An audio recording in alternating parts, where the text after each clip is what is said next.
now delayed twice a meeting, and we've got some really important stuff to go over today, and hope everyone is able to stick with us through the whole meeting. And we will do our best to keep things moving.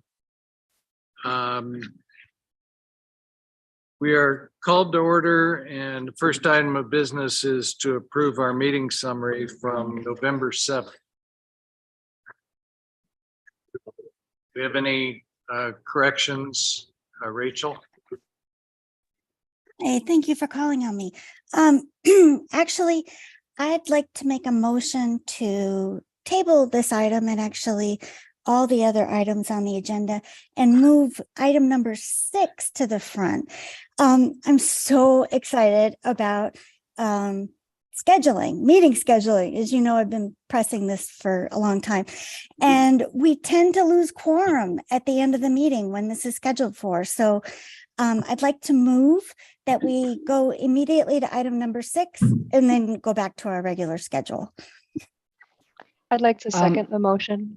All right. Yeah, I'm sorry, but as the chair, I'm not going to accept the motion at this time. I promise, though, we will get to that item.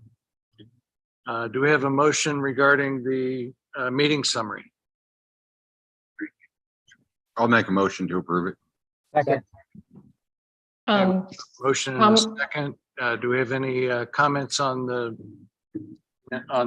meeting summary? I think the only thing I'd add on there is to item number 5, noting that we lost quorum during the discussion of the evaluation tool and that we never got to fully complete that conversation. Okay. That acceptable to the Yes. maker and second? Yes. Thank you. Okay. All those in favor, say aye. Aye. Aye. Aye. Very good. Move on to our next item, which is reports of submitted public comments at our November 21st meeting. We did have some comments that were forwarded to us, and we haven't had a chance to talk about those, but they all except for one came from the Southeast Regional Council and/or interested parties in the Vail area, asking for consideration of a couple of projects that do appear in our list of projects. And if you don't mind, I will, so we received comments from JJ Lamb from the Vail Preservation Society, Brad Anderson from the Greater Vail Chamber, from Steve Lund from Corona de Tucson Fire Department, Dr. John Caruth of the Vail Unified School District, Jerry Bustamante, a Pima County resident, Mike Campbell, and other City of Tucson residents. But those comments were not about the Vail area. And then Lucretia Free of the Vail Voice and Jerry Brown of the Vail Unified School District Transportation Department. And so if you don't mind, I'm going to read in one that kind of summarizes all of the comments that we did receive. And just for everyone's information, all of these comment letters will be available and posted on the CAC website. Again, this is from Lucretia Free of the Vail Voice and the founder of the Southeast Regional Council. Dear Chair McGovern and members of the RTA CAC, in January of 2020, the Transportation Working Group of the Southeast Regional Council met with Carmine DeBonis and Ana Olivares to prioritize road projects for submission to the RTA. The projects at that time approved by the county included complete the 4-lane Houghton Road Parkway to Corona de Tucson. 2, expand Marianne Cleveland from Houghton Road to Colossal Cave Road. 3, expand Old Vale Road from Valencia to Marianne Cleveland. 4, expand Sahuarita Road from Route 83 to Sahuarita. 5, expand Colossal Cave Road, I-10 to Vale. 6, additional walking and bike paths for both communities. 7, extend Camino Loma Alta to I-10. 8, public transit loop. And 9, all-weather access to region roads.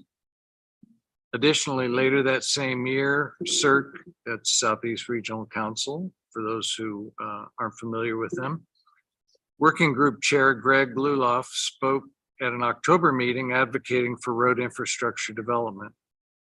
As founder and publisher of the Vale Voice, Vale's hometown newspaper, and founder of the Southeast Regional Council, I stand in support of prioritizing road projects that the RTA and RTA Next identified for the Southeast.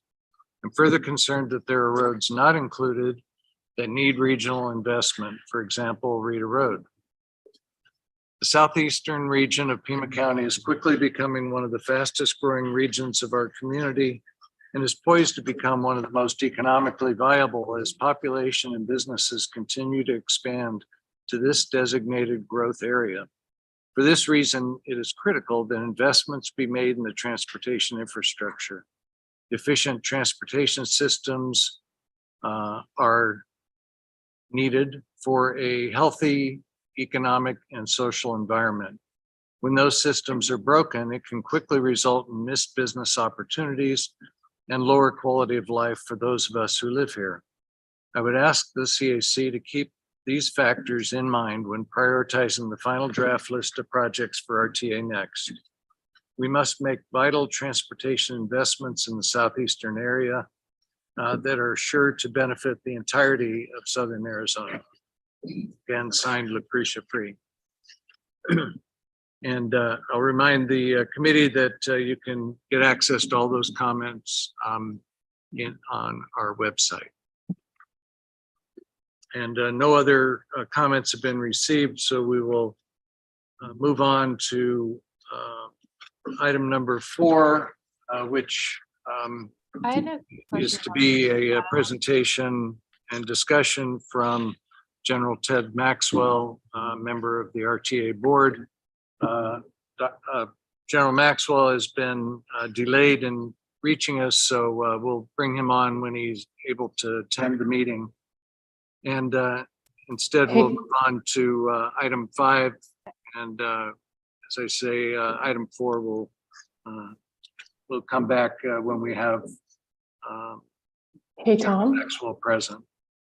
Tom, this is Ma speaking. I wanted to go back to the idea of covering the meeting schedule for 2023, since I think we've always had issues going past the 2-hour mark with regular meetings. And I think this is a really important thing that we've been talking about for a very long time. And since Maxwell, our Mr. Maxwell, Ted, isn't here, if we could have that discussion now, I think that would be really helpful, because likewise, the presentation on the RTA Development Next process and what's happening with the board seems fairly relevant to having our discussion on item 5.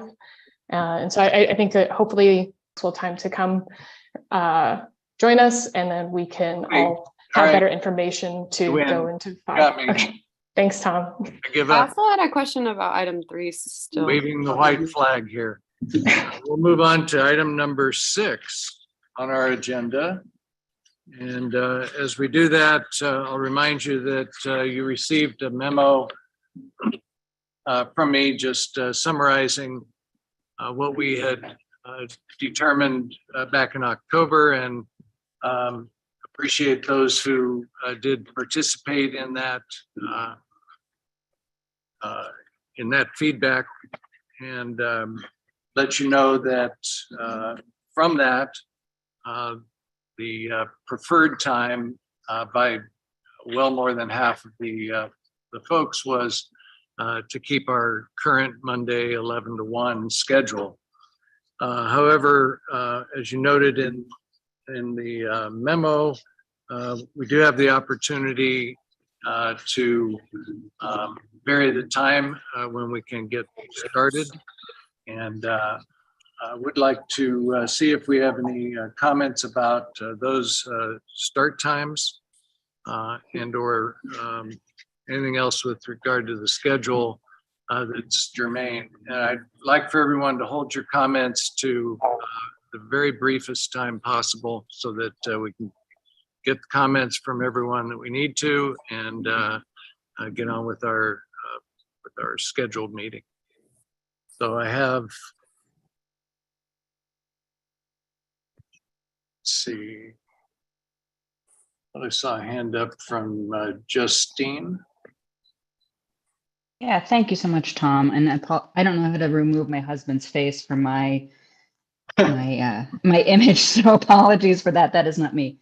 I'm glad that we are revisiting this. My concern was that there were no options outside of the workday timeframe or the typical workday timeframe for folks, and so it kind of left folks limited to only choosing times that were, kind of intersected the traditional workday. And I'm wondering if we might revisit that, because I think that's a concern for a lot of us who are part of the citizenry here, is that we have jobs and have to take personal leave in order to attend these meetings. And I was referencing an exchange I had with Pocky early on at the start of my tenure here. And I had mentioned 11 to 1. I thought that was sort of the time frame, and then now it has creeped to 11 to 2, and even today's is scheduled 11 to 3. And so that's really problematic for me, and I think for a lot of folks. So I'm wondering if that, at least for that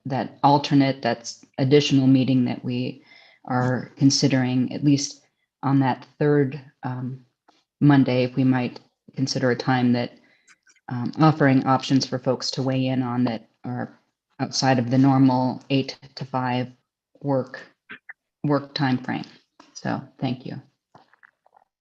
Okay, thanks. Just to clarify for everyone, today's meeting, I do not intend for to extend past 2 o'clock, certainly, and I would hope that we're still very close to our normal, if you will, or average 2-hour time frame.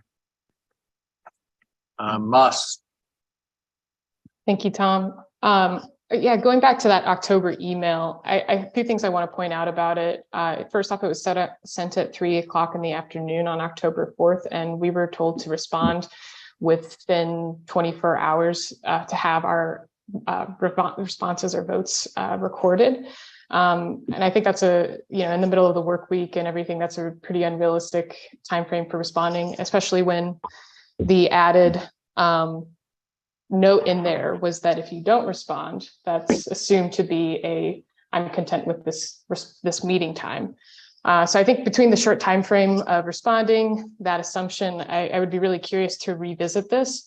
Having an actual revisiting having a poll about times, because the other thing about that email is it was very, very specific to the alternative optional meeting time, and it was very clear that this would not impact our standing first Monday meeting of the month. And the way I see it is it's very nice to have a predictable time on a Monday or a day of the week that I know that I will have this time slotted out. But if I start toggling around to now Thursdays and from 9 to 11 or whatever it would be, like that feels really hard to have 2 separate time chunks blocked out through the course of the month. And so I think the presentation of that email, and also there was no indication that feedback would be used to determine the 2023 schedule. So I really ask that we repoll, give people a little bit more time, I echo Justine's remarks about providing times outside of the workday or even times that border the workday. So even 4 to 6 would be really helpful. I think I crunched the numbers and shared this with the RTA staff a few months ago that for on average person with the PTO that they receive, they would have to spend about 25 to 30% of their PTO just to attend these meetings. And I think that's very problematic and hard for people who don't have much job flexibilities or who aren't retired. So I think we really need to honor whose voices we're allowing to be participating in this process. Thank you. Okay, thanks for those comments. Rachel. Hi, thank you for calling on me. And thank you for having this on the agenda. I'm super excited about it.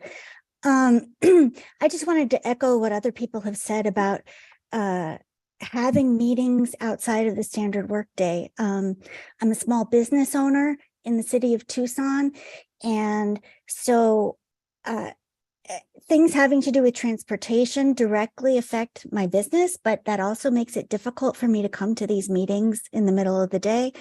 And we're citizens, we're volunteers, we're not elected, we're not paid to be here. So please help us participate. We want so much to participate in this meeting. Please help us by giving us some options outside the standard workday. Thank you.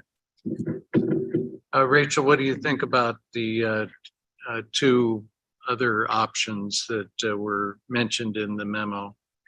The 9 o'clock start or a 4 p.m. start? There. Oh, I mean, it was 2 o'clock start. Sorry. Yeah, no, that's still smack dab in the middle of the workday. I'm sorry. It's still really hard. All right. Thank you. Ava. Yes, I just want to stress some of the points that were already made. I find it really difficult to believe that 11 a.m. on Monday is the best time for working people to have this meeting. I mean, like if you're not retired, 11 a.m. on Monday is pretty much the worst time to have this meeting. And I am really curious about how many people actually, said that that was really their best time, and it wasn't just taken that because they didn't reply, it was their best time. I do think it would be great to have a first, second, third option, and 4 o'clock I think would be closer to the standard of what people on volunteer committees are, the timing of those volunteer committee meetings. Okay. Any comments here in the room? All right. I'm sorry. This is Abigail. I have my hand up. Can you all hear me? Oh, I'm sorry. I didn't see that. It's okay. I was having sound issues. So I want to echo what other folks have been saying, but I also have more questions about it. Tom, you and I spoke before that October email went out and talked about the potential of having every other meeting be a Sunday or a weekday evening. And I never felt clear from my responses from you of who made the ultimate decision to extend the additional options only to the middle of the workday. I'm also a working person. I work an 8 to 5 job. If there's actual meaningful options and the majority of the committee says, no, I love 11 to 1, and we know there's been participation and we know there's been real other options, I'll make it work or I won't. But it really doesn't feel like that's the situation. So I am also asking that this be repolled where we have actual options for outside of the standard workday, maybe not every meeting, maybe every other meeting. I'll defer to what works for the majority, but that only counts if I can actually do it, but also if we have actual options. So I hope we can revisit that for 2023. I do want to participate, but I can't keep doing it at this schedule. Thank you. Got it. Thanks. Bucky, do you want to respond to those questions about the workday availability and all that? Sure, Mr. Chair.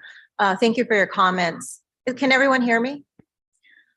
The reason that we chose the timeframes that Tom sent in the memo is because we did meet internally with our staff, and due to the multiple PEG and RTA committee meetings that we hold during the week, during work hours, We checked to see if there were any resources available after hours. And there are not. Our staff is not that large, first of all. And second of all, with the multitude of committee meetings and also additional events that we have here at Hagen RTA, the most resources we have are between 8 and 5. So what we were trying to do is provide an opportunity for those of you that said that 11 to 1 may not work. And again, the majority of you did reply that the 11 a.m. timeframe worked for the majority of you. And many of you were working people that said that you were able to extend a longer lunch hour and those sorts of things. So that's what we based it on. We are certainly not making up the information. But anything after 5 p.m. or before 8 a.m. causes a big challenge to our staff. And we have quite a large number of staff just to do one committee. In addition to the staff that you see sitting around the room, we have other people that are remotely working to keep things moving for the public access, for the Zoom, and for a variety of reasons. So for that reason, we really need to maintain our meeting times between 8 and 5. And we felt that if 11 to 1 does not work for the majority of you, 9 a.m. start date was another possibility, and 2 p.m. start date was another possibility. So that's why we're looking at those 3 timeframes. And we've sent a memo out explaining that in the past. And we do appreciate your understanding. I know it's challenging, but this is also challenging for us here with our staff. I was just going to add a couple comments. As someone who sits on 3 other committees, Actually, it will complicate my life a little bit to put it on off hours because that's when all the other meetings are happening. But as a practical matter, I understand also what the staff is saying, what they're saying about staff. I found the best alternative would be something that was late afternoon. That's, for instance, on the city's bond and sales tax oversight committee. We've settled on 5:30, which obviously wouldn't work in this case, but you know, I'm open, but but if I answer the question honestly, 11 to 1 works great. So Thank you. Orla? Yeah, thanks, Tom. 11 to 1 works fine for me, but I am retired. And as long as I know when the meetings are, that's great. I also understand the need to meet during the day because of staffing, having worked as staff a long time before this. I don't have any problems with like a late afternoon start. Maybe the hours can be flexed a little bit during the day for staff to go from like 4 to 6 or 4 to 6:30 or something along those lines. I'm okay with that too, as long as I can calendar it and know that it's going to happen anyway. Evenings are just not practical, and weekends not at all. That's my comment. Thank you. Chris? Thank you, Mr. Chair. I'm one of the individuals who said that I remain okay with this, the 11 to 1 or 2 Mondays. No work day is really good. But I've been on the committee along with many others for 4+ years now. A consistent time is really what works. I also hear and recognize the burdens on staff associated with trying to wrangle a big committee like this. I appreciate those challenges very much. Like I said, I'm okay with this current time. However, I certainly would do what I can to make it work. My commitment to be a member of this committee if we change the times to later in the afternoon. I think that may be a viable option. Again, it totally depends on sort of the nature of my regular meetings and things that are happening at the airport.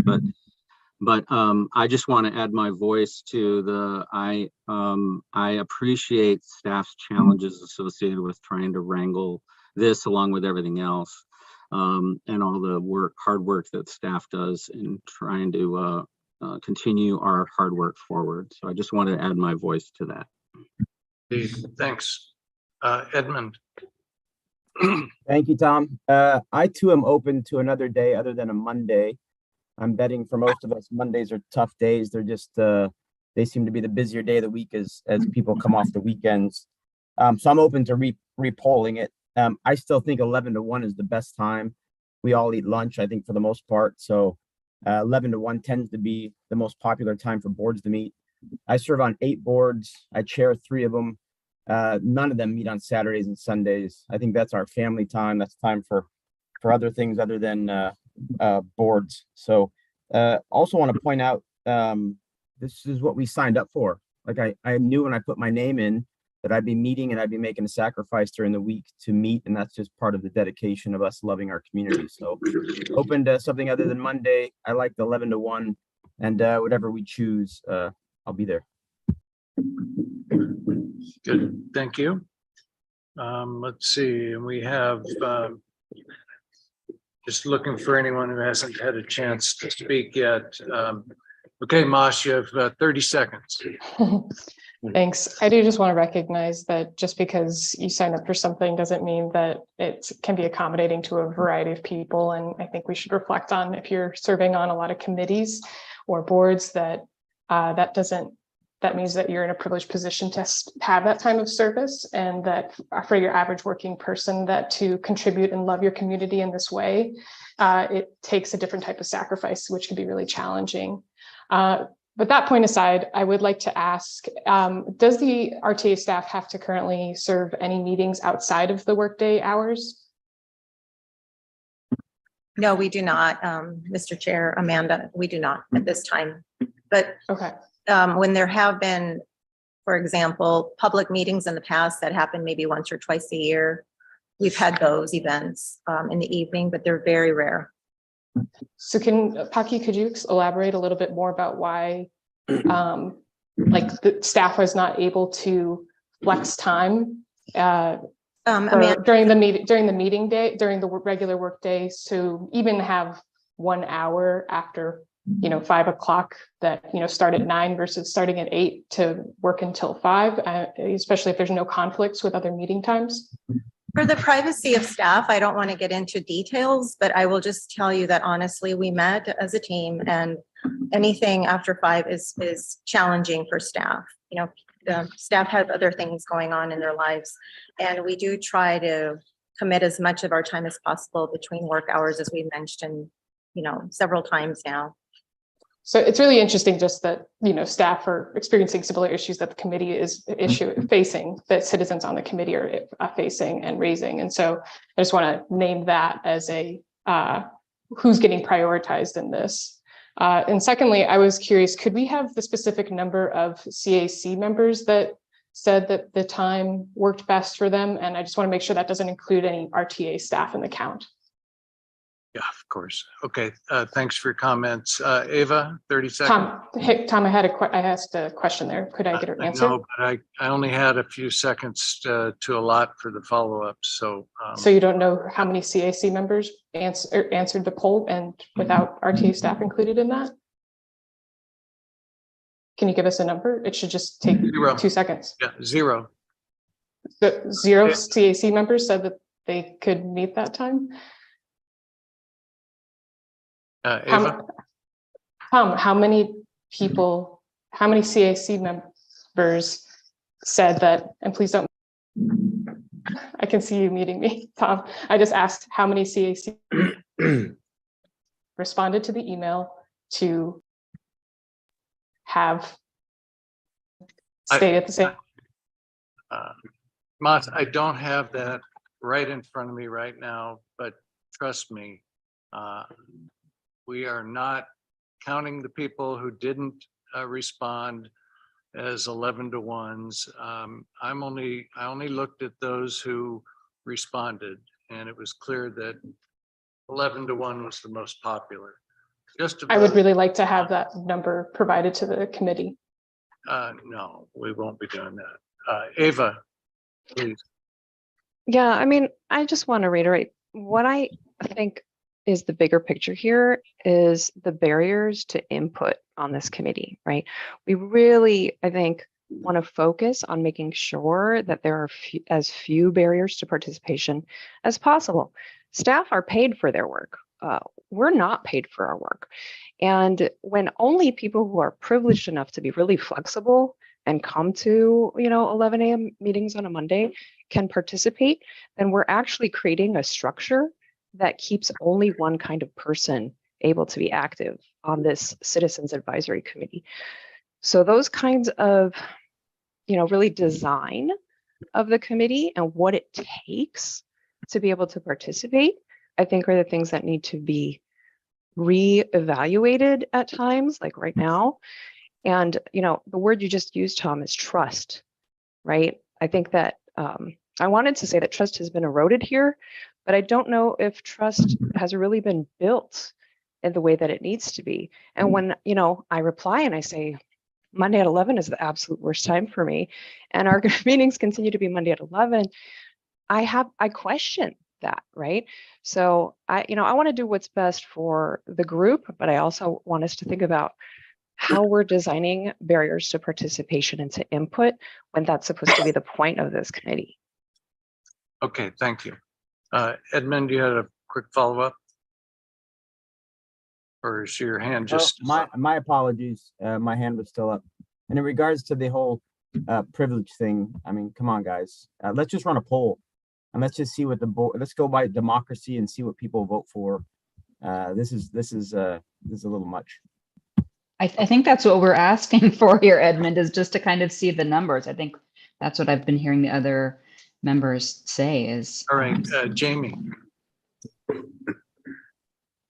Yeah, just a couple comments. I mean, I committed to this a number of years ago, and I knew it was from 11 to 1. I've scheduled, I don't know, 3 years. I don't know how long we've been working on this. And I committed to this time, and I've made other commitments on other days and times, and this does work with an extended lunch for me. So I don't see what the change is. If a committee member can't commit to this time, then maybe they need to resign, and we need to get somebody else that can do it. But I mean, we haven't had a meeting to last. This is the third time we've tried. We're 30 minutes into it. We haven't got to any substance of what we're supposed to be doing with this committee. We've got committee members not trusting staff. This is not good. So I'd really just like to get down to business and try to figure out how we can move people from point A to point B in the Tucson metro area. That's all. That's it. Agreed. Thank you. Tom, my hand's been up for a while. I don't. Excuse me just a moment. The last comment will be from Rachel. Thanks. I just wanted to again note that the RTA and PAG keep saying that this is a citizens-driven process, citizens-driven, and yet we as citizens are being asked to commit to meeting times that many of us have said are not possible. We did, Edmund, ask for a clear poll on what is possible for us time-wise and not, and Tom just specifically said he wouldn't give us that information. I'm so frustrated because we are citizens, we want to participate, that's the whole point, and yet staff is being given precedence over this. And I would just ask that, since supposedly this is a citizen-driven process, that accommodations be made for staff to work occasionally outside of standard business hours to accommodate the citizens in this citizen-driven project. Thank you. Very good. All right. Thanks, everyone, for your. I'm sorry, Tom, if I may. I'm sorry. I just have to move on at this. But the new members didn't have the schedule when we joined. Point made. Edmund and Jamie both said they knew, but I applied last August. I found out I was on it last December. We got the schedule in February. So this has never been something we knew about.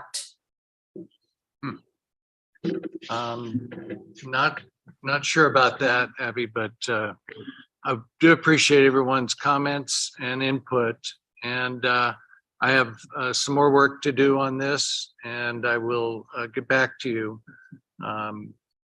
Appreciate all the input and the discussion about flexibility. So I'd actually like to make we'll, a motion to have a meeting post for the for us to have out to revisit these times. I'll second that. yeah, this is not an action item. I do want to go back to our item number 4, presentation from General Ted There's Mack. nothing that says it's not an action for discussion only, Tom. No, I'm Tom, sorry. there's Just nothing that says that it wasn't a discussion not only item, prepared so we to can take make a a motion. on this at this time, as I said. So is this a citizen community or just your committee, Tom? Come on, like, let us participate and have actual motion and Robert's Rules of Order coming into play here. All right. Thanks, everyone. Ted, welcome. On that note. There we go. First off, I apologize for being late. I was stuck in traffic. No, I'm kidding. That'd be not a truthful statement. So, first off, I want to say thank you to each and every one of you that is on this panel. It's obviously not always easy. Matter of fact, it sounds like sometimes it's downright frustrating. It gets difficult, but the fact of the matter is, we need to address what the next RTA is going to look like, and I'll talk a little bit about that. But I do greatly appreciate your time, your passion, your convictions to wanting to make the next RTA plan what you think is going to be best for this community. I'd ask you to remember the key word in my mind in RTA is regional. It is a regional approach. So guess what? Everybody's not going to agree on everything. It's just not going to happen. The desires and the requirements from the city of Tucson versus the town of Oro Valley or the town of Marana or Sarita or unincorporated, everybody's got different needs and requirements, but I really ask that you continue to take a look at this in the regional approach and what's going to help the region move people around. There's a lot of things the individual cities and towns can do, but there's a lot of challenges we've got, particularly with the large segment of unincorporated Piedmont County we've got in this region, to ensure that the connectivity and the ability using multimodal transportation means from one city and one town to another is important. This is focused not just on the reason to be able to move goods and services around and people around, because that has a lot, but it's also got a lot to do with quality of life. So I appreciate the discussions. I can appreciate the concern and the passion. I'll give everybody credit on that passion, but I truly believe that you're all here for the same reason, and that is to try to ensure that this community continues to move forward. And infrastructure is a critical piece of the backbone of any community. And again, it's not just for the economy, but it's also for the quality of life.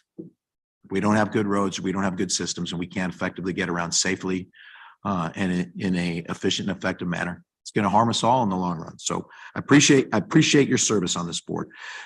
So that being said, I am not speaking as the board, the RTA board, or the Pima or the PAG regional council right now. I'm here as myself, and yes, I'm a member of those boards, and I can answer questions of my thoughts and my opinions of what's going on. But I just want to make sure that you understand I'm not the chair on either PAG's regional council or the RTA board. I'm just a member, albeit maybe the only unelected member on that board. So I don't know if that's good or bad in many of your minds, but it does put me in a position to be able to talk a little differently at times. One thing I'd encourage you all to do, I've heard a lot of the discussions and a lot of input. I have monitored some of your past meetings, and there's a lot of thoughts. If you really are concerned about how either the board or the regional council are providing you guidance, or you have input or things that you'd like to see changed in some of the issues that you guys are debating, don't be afraid to provide input to the board. Ultimately, because our job is to provide guidance. That is what we are there to do. And sometimes I know our guidance is probably well received, and sometimes maybe not so well received. But it is part of the process, and we debate, We talk a lot, we disagree a lot, but we're all really trying to do the same thing that you're trying to do, is put together a plan and advocate for a plan that's going to, remember, this is a citizens driven process, period.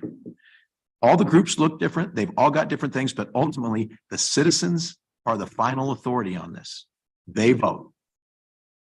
And if the majority of the citizens, one person less than the majority of the citizens doesn't like this plan or doesn't want to support it or doesn't like the RTA, they have that opportunity to make a vote.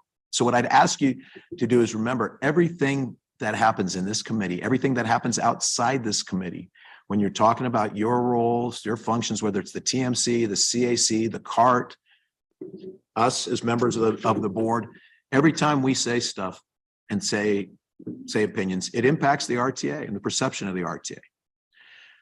As a member of the Arizona State Transportation Board, I'll tell you, without the RTA, this community wouldn't be where it is today.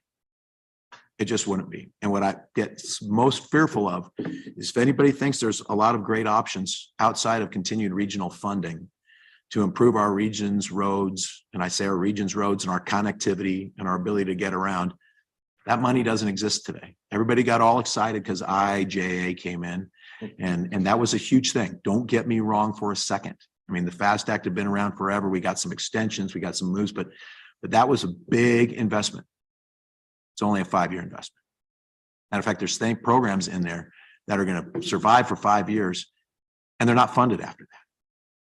So we're trying to wrestle at the state level of, okay, are we going to be able to fund these programs in the long run? But if you look at the slide that was presented to me at May of 2021, my first board meeting on the State Transportation Board, they throw the slide up there, and the dollar amount available for expansion of infrastructure in Maricopa, Pinal, and Pima starting in 2025 was going to be zero. Now that's changed with IIJA. It's changed with some other things. We've got the ability to put money in that. But Greater Arizona is where all of our dollars go for expansion. Almost all of our dollars from the straight transportation. And Greater Arizona is the term that's used now for what a lot of folks will call rural Arizona, even though we know parts of Pima, parts of Pinal are very rural. But so this is so critical to this region. And it's one of the reasons some of the guidance that has come down. It's one of the reasons the board's asking. We've got a deadline of trying to get to July 2023 to have a plan coming from you. Because remember, that plan's has to get blessed by the board. It may come back to you. But the most important thing is, because we want citizen input as well, once the plan's in place, if we have that by July of 23, we will have the longest amount of time to take it out and share it with the public, to show it with the public, to have them provide input, to give us feedback. And that's kind of where the board's idea of why July of 23 was the right time to do it. I don't know if everybody noticed, but Pinal's RTA this last cycle did not pass. This was something 4 years ago. Pinal RTA passed. There's a lot of great economic development things going up there. And there's a lot of communities from the town of Maricopa to Casa Grande, Coolidge, they're all expanding. And guess what? They don't have enough infrastructure to really, truly support their expanding citizenship. People are coming here. We've talked a lot, some people are afraid if we build it, they will come. Well, I'll tell you what, they're going to come anyway. And if we don't build it, then we're going to be in a problem where everybody else who is here as they join us is going to be suffering. So I can't, you can tell I'm pretty passionate about the regional approach. I'm pretty passionate about the fact that we need to put more funding in infrastructure. And I do think it impacts our quality of life. The role of the board, we try to give you as much guidance and as much input as we can, but we try to leave it up to the discussions to do as you see fit. But don't be afraid, again, to give us input when you think something's wrong. We'll discuss it. We'll have an opinion. You know what? Our answers may not be any you like any better. So don't be afraid to approach the board on issues.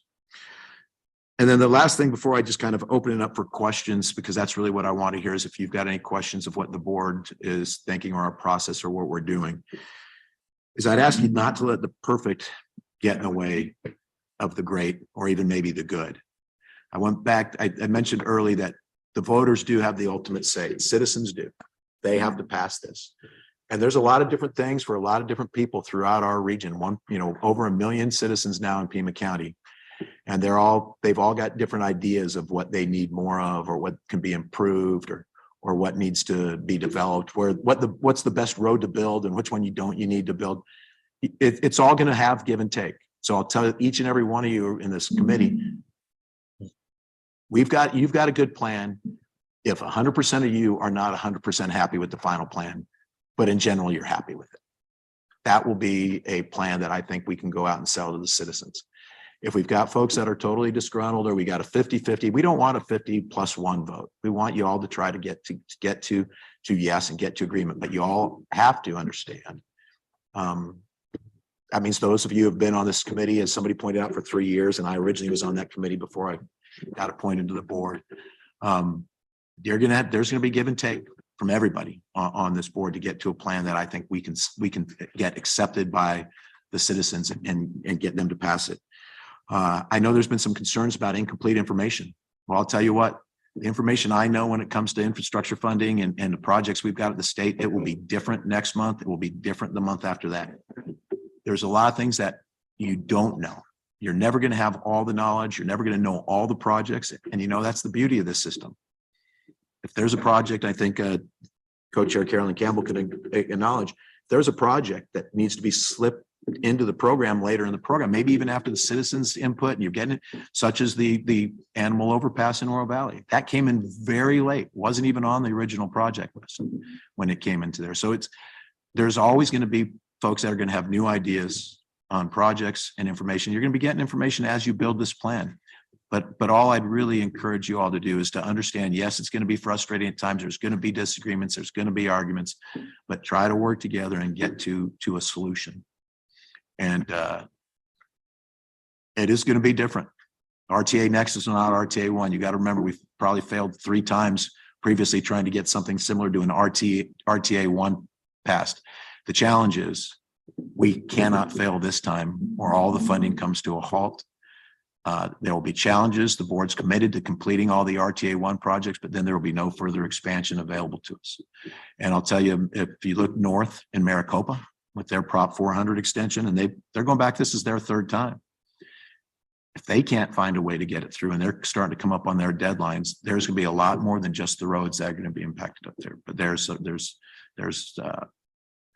transit will be impacted significantly, as will the light rail up there. So they're in a much tighter bind than we are. But I'll tell you, we want to get this done early, get the opportunity to take it to the voters, get them to have their say. And if the first time it doesn't work, we want to make sure we've got a time to go back, listen to what they said, take their input, fix it, and then get something out that we can get past.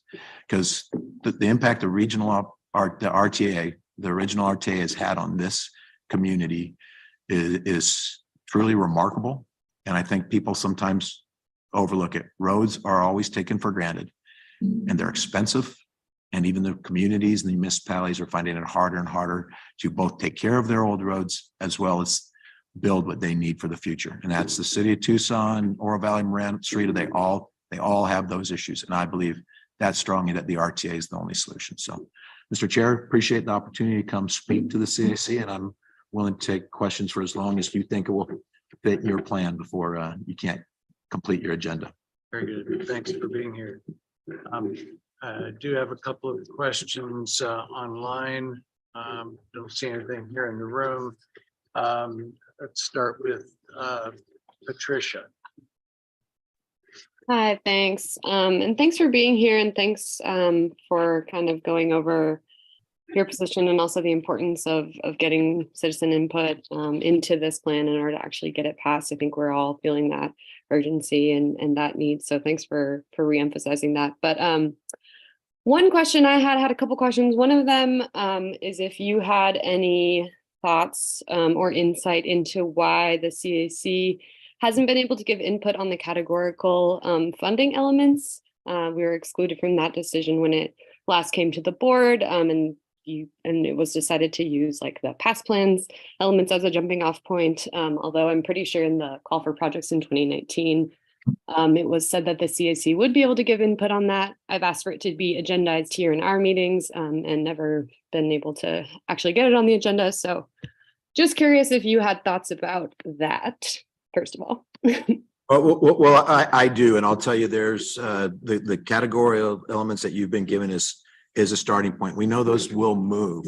I'd rather personally see that we start talking about the projects and where that money should go, and then also talk about the adjustments to the category elements. But I can't tell you if there's necessarily 100% agreement on how we should provide that information to you from the board. We've discussed it. We all came to the agreement that is the point we wanted to start with, something similar.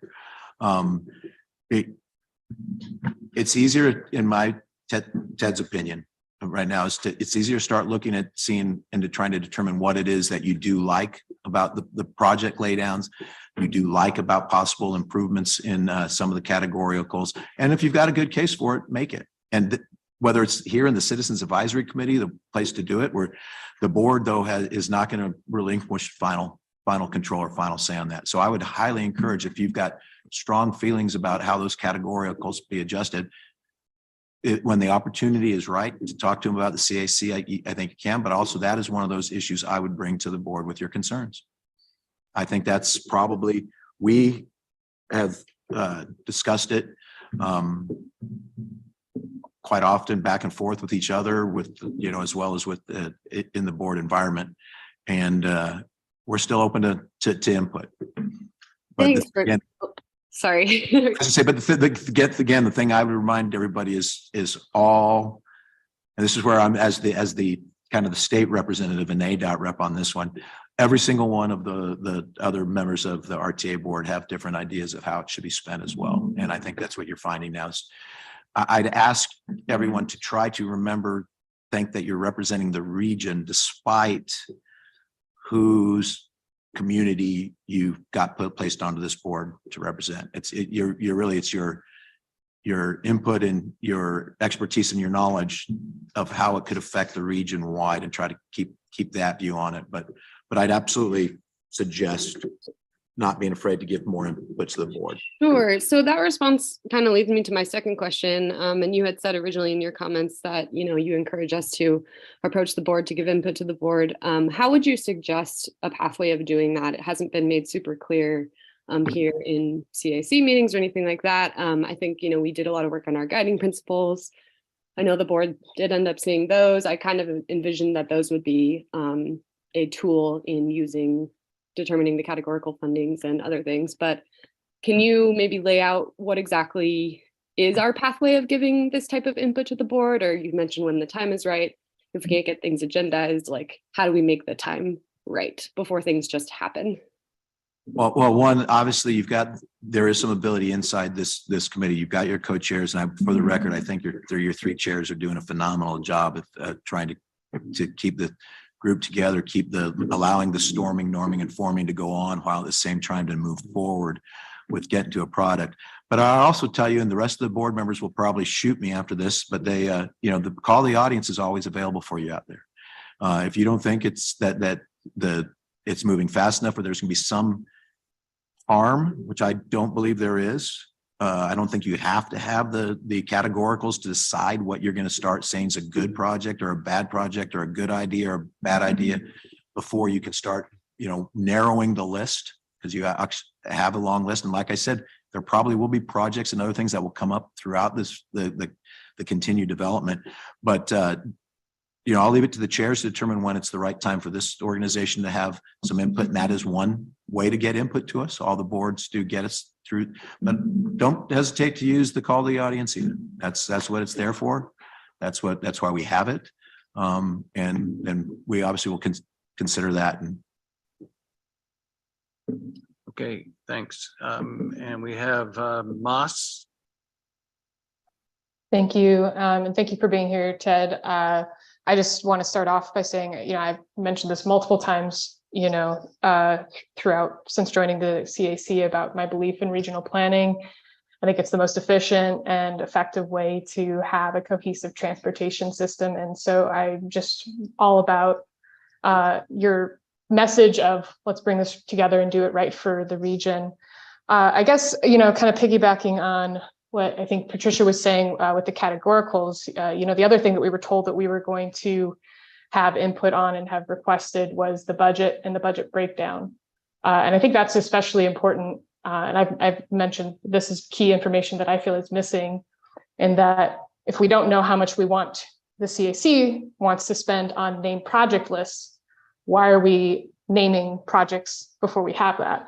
I think it would make a lot of sense. I mean, traditionally, when I'm managing a project, I look at the budget, figure out what we need to have done, and establish that, and then go from there. And so to me, not having the CAC input on the budget and those specific breakdowns is a big miss and makes it really hard for us to effectively rank projects. And then, so I would love to hear your thoughts on that. And then my other question too is, you just kind of witnessed how we are not really able to make motions on agenda items if the chair does not support it.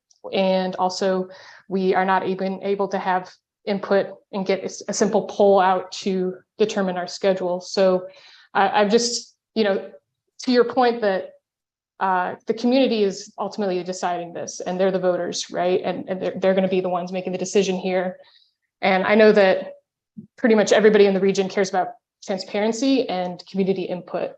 And if we can't, like, what's going to tell the region that they should trust this plan when the Citizen Advisory Committee cannot even make a motion, cannot get a meeting scheduled because it's inconvenient to certain parties?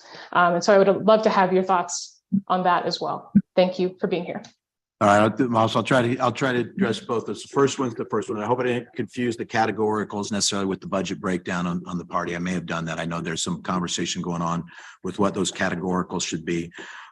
So again, I'd say one of the best ways to provide input at this point really still is through the call of the audience or the interaction or communicating with the board. When it comes down to the budget breakdown, that the board has made the decision effectively to be the ones that are going to kind of give you the budget breakdown. I believe we've already given you percentages that we have expected as starting points, and you go from there. As you go through the process, and now the breakdown of the budget is one thing, the total amount of the budget's another. I think everybody's aware that a couple of years ago we did get the state statute changed so that we could go above a half cent. But there's a lot of folks in the business community that supported the city's recent Prop 411 to take care of their local roads. And I think that kind of puts you where the RTA board kind of fell on why the amount we started for the project. We're also obviously a little gun shy, I think as an organization now because of the shortfall we've experienced. I think we may have been a little aggressive I'm now using the collective we because I was not involved at all in 2006, a little collective on the estimation for the funding there. We don't want to find ourselves in that position again. So I think we're trying to be, for the starting point, trying to be conservative on both the estimation and the total that we're going to think about going to the voters, but there's nothing in stone, nothing in concrete. I hope you, as citizens, not only on this committee, but as citizens in the region, realize that you do have the opportunity to speak to us about that. But what I'd say is start getting everything put in place. That doesn't mean that just because you've moved a project forward, it's going to be on the final project list because you may think there needs to be more funding put into one of the other buckets. That's all issues that can come before the board. But the reason I'd say that it didn't just get turned over to the CAC to come up with the definitions for what the budget would be, what the breakdowns would be and all that is because we're in a time crunch. We've got to get going. And if the argument gets about the money first, and I agree with you, you don't know what you can and can't do until you know what the money is. But again, it goes back to that incomplete information. Build us the best plan. If it needs to change the numbers and come to us with it. But be very cautious of getting into a position where we sway very far from those numbers. There's a lot of political logic in some of those numbers, and that's where I say there is some capability of moving others. As far as Sure. what your comment about not being able to add to the agenda, I believe you got Can- 3 co-chairs that can are I- open to you. I'll come back to you real quick. Okay, Sorry about that. Thank you. But I think you've got 3 chairs that are very open to listening to what the board members have tried. They're going to try to build that into the budget, or not the budget, into the agenda as much as they can. But I'm a big believer in the chair, whether people are in agreement or not. It's the toughest job you've got, especially when the number of members you get on the board. And when it comes to running the meetings, that they run with the meetings. I think we try to provide the opportunity everybody to have their voice as much as humanly possible.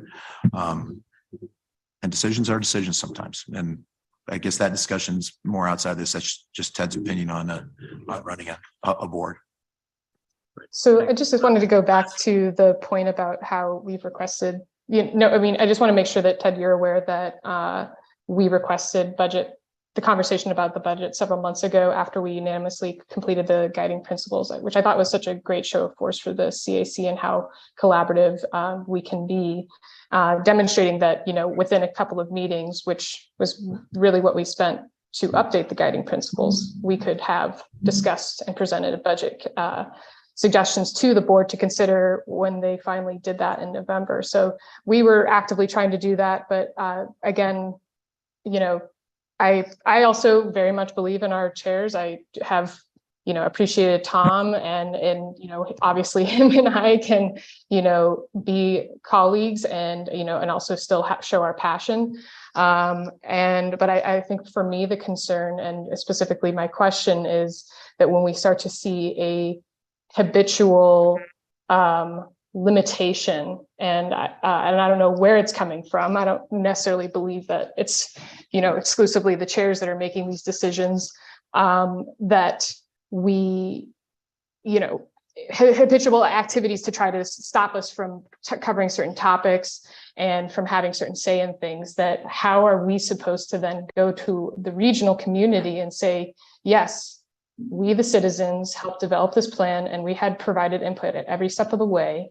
And we were honored by staff and this process to do this. And I think that I'm concerned because it's just, within this year, there's been a series of situations where we have, struggled to have basic pieces put together. Like, again, this meeting, could have had a conversation where we spent 5 minutes, made a poll motion to have a meeting poll time that included some slots that, bridged, 5 o'clock. I'm sorry. And Ross, then no we could offense, have moved on. no And so offense, it's but just, you've made the same point over 3 or 4 times just in this one comment. And I really need to get moving on this meeting. We're an hour in and we haven't covered the main reason that we're here today. So and I think this is the drawback from not well, having a very maybe clear so, process maybe that so, but honors it's what people are not asking for, our Tom, agenda. and this is the risk. And so I think that if we were to just, as we experience with the guiding principles, if we just get this onto the meeting and allow us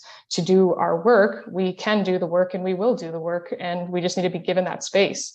And Moss, I agree with what you said about the guiding principles. That was something, and I'll tell you, the chairs probably fought the board on giving, to defend that. That's something that was important. And I honestly felt it was important as well. And I still do.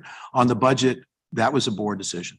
We knew that you guys wanted to have the discussion on the budget. You wanted to talk about, you wanted to make some proposals, make some recommendations. The board had decided that it was our responsibility to give you the kind of the buckets or the windows or the breakdowns and take that budget one. The budget is going to be something that can be readdressed throughout this project. Trust me, we're not going to want to eliminate good budgets if maybe it takes us above that initial good projects, if it takes us above that 2.3. There's a lot of flexibility out there, but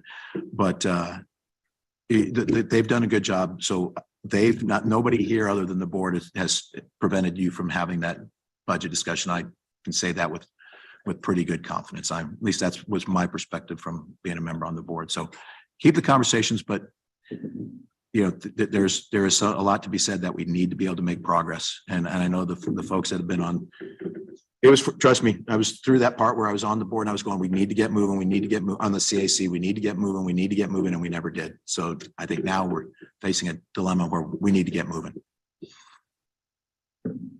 All right, thank you. Ava, can you make a quick question? I can make a question. Well, I'll be quicker in my answer. I'll be a little quicker in my If answer. we can't do it very quickly, then I'm very sorry to have to cut off these Okay, conversations. you can cut me off at 3 minutes if I take longer than 3 minutes. I'd like to thank General Maxwell for being with us today. This kind of communication with the board is really welcome and encouraging and has not been the norm all year. We have received several memos from individual board members that have been quite discouraging, actually. And at times have mischaracterized our meetings and have had a chiding tone and have really actually completely thrown out some of our discussions and concerns. For example, the CAC pretty unanimously came up with expansion to the guidelines and priorities, one of them being equity. We got a chiding memo from a board member that said that that is a policy concern, we shouldn't be talking about it. I don't know what that means when I get a one-way memo that I can't reply to. This is the first time when a board member has come and said, this is a way that you can reply. This is a way that we can have more of a conversation that isn't one way. And I want to know why we're talking about regional, because actually, I haven't heard that the problem here is that we don't want to talk about regional. Actually, we want to have more serious conversations about issues that are affecting the whole region and beyond, such as the pedestrian death crisis that we're in and the climate crisis that we're in. But when we had a social equity point that we wanted to drive home, we were told that's really not your concern. You don't need to be talking about that. So how am I supposed to turn around and sell this plan to the voters when we can't even have meaningful conversations, when sometimes those conversations are actually stymied by board communications themselves? So Ava, let me give you a quick answer on that one. You're never going to stop the board members from giving you their opinion. I'm here because the executive director has often known that he felt that should be more board interaction, and he asked me to appear. And this was the first time I said I'd be one. I could come and make it. And there may be others. You're going to get letters from the board when they're in disagreement. That vote was not 100% at the board level. You had co-chairs that were pushing very strongly that the guiding principles were something they were yours. They belong to the CAC. There was not a movement at that time on the discussion to change any of that. And then a couple board members said they wanted to make sure their voice and their opinion was determined. That's how the process works. I don't see anything wrong with that. But the result of that has been that the equity data sets that we wanted in our project evaluation tool were not included, and there has not been yet any explanation of why they weren't included. Guys, I understand that there's going to be some discussion on that in the next item. So Dave, I truly appreciate what you're saying. I get it. The thing you've got to understand though is that board is 9 individuals that are representing different segments, different things. What I hope is that the CAC and its membership, and I think it is. I think as Ma said, you're working in that regional direction. But we always hope the CAC and the TMC, that's when everybody can put their hats away of who they are maybe representing or what their only concern is, but the board's a board. It's the elected officials. It's, one appointed, and you will get feedback sometimes in the voice of dissent, maybe for a decision the board's made may come down to you. And I think that's what you saw there. And I'm sorry that you took it because I don't think either one of those 2 officials meant for it to come across as chiding. Well, I really appreciate this context, and I wish that it would have been delivered to us sooner. Thank you. And Ted, did you see that we got that those talking points were actually given by the executive director to Town of Sarita and the mayor of Marana? They weren't. I'll tell you that straight up front. I work with all the elected officials, and those were not provided to them. Did you see I think somebody did a public records request and saw the emails that had the to from letters on there. So I'm curious to hear more about how that happened and how that doesn't indicate that these were fed to them. Okay.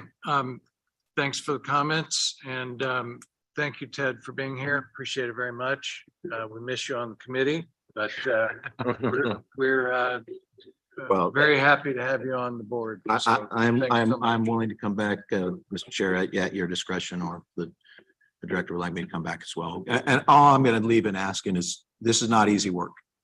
It's not, and it's not going to get any easier. I mean, it took almost 30 years for this region to get a regional approach to infrastructure finally in front of our citizens. And I don't want to be the ones having a conversation 15 years from now, and being disappointed in what our infrastructure is looking like, because we, CAC, the TMC, the board, the citizens afterwards couldn't come to an agreement on what's really necessary to keep us moving forward. So again, thank you all for your commitments and your time, because I'm sure there's lots of times much better ways the lunches aren't that good. So there's things you'd rather be doing. So thank you very much. Thanks again, Ted. Okay, we're on to item number something or other, since we've gotten out of order, 5. And this is for submitted project updates and development of our named project priority list.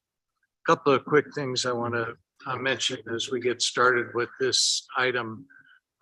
And then Josh is going to take us through an enormous amount of work that he and his team have done, and that you as committee members have done in providing ranking and scoring as we've discussed. Just a reminder that we've been asked to get a draft project list to the RTA board at its December 8th meeting. That's later this week. We will have other bites of that apple, obviously, as time goes, because our final draft plan, which includes these named projects as well as categoricals that we've had some conversation about today, and other aspects of the full plan, are due toward the end of July, end of July 1. July 1 of next year. So our objective for today and for now is to try to get this list of projects to approximately $1.1 billion. We know that there may be changes in the actual costs since they are now kind of pre-runaway inflation estimates in some cases. The jurisdictions have begun to give us updated costs, and certainly we have the ADOT projects, which are actually, I believe, fairly good, considering they're a little more recent and are backed up with some additional study work. So again, we're trying to present region-wide projects to the voters that they'll support. We're not going to talk too much as a committee about which jurisdiction gets how much and whether that's a fair amount, simply because we're looking for the best projects here, and we'll be trying to not get too bogged down in that conversation. But rather, we're looking at these corridor projects and ranking them. As far as the equity question that was asked before, Josh will walk us through some work that has been done for the equity question on these named projects. We will also have to step back and look at the entire plan to see how equity is handled in, as many of the other guiding principles require us to look at the entire plan, not just the list of named projects. So again, this is not a one-time look. Instead, it's the beginning of multiple looks. Let's see what else. Yeah, and as you know, at least tentatively, a little over a quarter of the RTA next plan has been set aside for transit improvements, and those improvements will also be balanced in or have impact on our conversations about equity. Let's see. Yeah, so again, as General Maxwell mentioned, when we get this plan of the first $1.1 billion of projects to show the board, we'll receive feedback from them about that. We will continue to talk about these projects, and we'll get more updated information, among which will be up-to-date cost estimations. And all of that will continue during the rest of the winter and spring as we get closer and closer to putting an entire plan together. So I think that's all I wanted to provide as a preamble. I'll turn it over to Josh, who will walk us through some of what we've done, what he's done, and some exercises. Well, thank you, Chairman. Members of the committee, I'm excited to be able to bring you this presentation. Let's see if I can bring it to you. All right, I'll use it. So what we're reflecting here is, Tom alluded to a significant amount of work that the committee's put into this. We folded in the CAC priority rankings, where we asked you all to step through that high, medium, low exercise. And that's honestly what we lean a lot on here. We also are going to be reporting out on how well this kind of intersection of projects ranks based on the CAC evaluation tool scoring exercise, and appreciate the input that CAC members contributed on that. I'll step through some of those details, but kind of the intent of this, the way we have the presentation oriented here is we're going to show you the end product. Let it wash over you, and then we can kind of step through how we got there. Basically, how we got there is based on the TMC and CAC input. So the TMC workshop priorities and the CAC priorities, we saw an overlap of 28 named projects. We looked at where jurisdictions weren't represented in that top list, and we added 4 additional projects to make sure there was coverage across all of our jurisdictional partners that had submitted priorities for their constituents. This initial list is in alignment with that $1.1 billion budget that we're shooting to get to the board. As I mentioned, this is initial pass. It's I think a good start. It's not perfect. Some of my colleagues are likely challenge me on these statements, but take it all in, and then we'll step through it.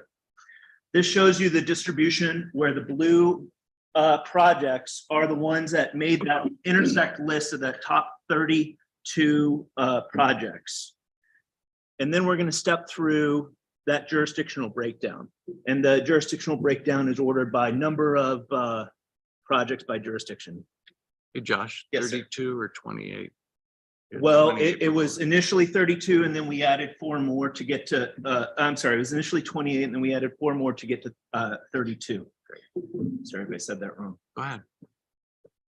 So this is, so in listing the projects by jurisdiction, by number of projects in jurisdiction, the city of Tucson is getting the lion's share. I will show you the, I'm not going to read this to you, but again, you can see where Drexel, 6th Avenue, okay, here I am reading it to you, Oracle are showing up on this. Irvington, St. Mary's, Prince, Stone, Mission, 29th. And the other set of City of Tucson projects, La Jolla, 12th, I'll go ahead and read them, but not fully. 12th Avenue, 2nd Street, Speedway, Campbell, Fort Lowell. The ADOT projects that ranked, and again, this is that intersect of this CAC priority ranking exercise. and the TMC workshop priorities. All of the SR 210 stage 1, 2, and 3 made it to the list. For some reason, the stage 2 ranked higher than stage 1 in the CAC priority rankings. And we'll describe what that all means and how we got there. For Pima County, there are 2 projects. That Sonoran Corridor right-of-way acquisition and the Irvington Road project. Town of Bora Valley, 2 projects with Lambert and Shannon. Town of Marana, 2 of the TIs that they had submitted, those traffic interchanges on the interstate, Tangerine Road and I-10 and Cortero Road and I-10. Town of Salarita, Babalita and Pima Mine. And possibly Yaqui Tribes Camino de Oeste project are in that, and South Tucson, I'm sorry, 36th Street Overpass project made that. And so again, this was looking at that CAC priority, that top CAC priority list. I'm about to step into some of the weeds on what that actually means. And then that TMC workshop priority list, where they overlap. So basically 28 fell here, and then we added a couple, those extra 4 that were also TMC priorities into that list. Basically, and so that is what's primarily driving this list of 32. We can report out, we will report out on the how well they score with respect to the evaluation tool.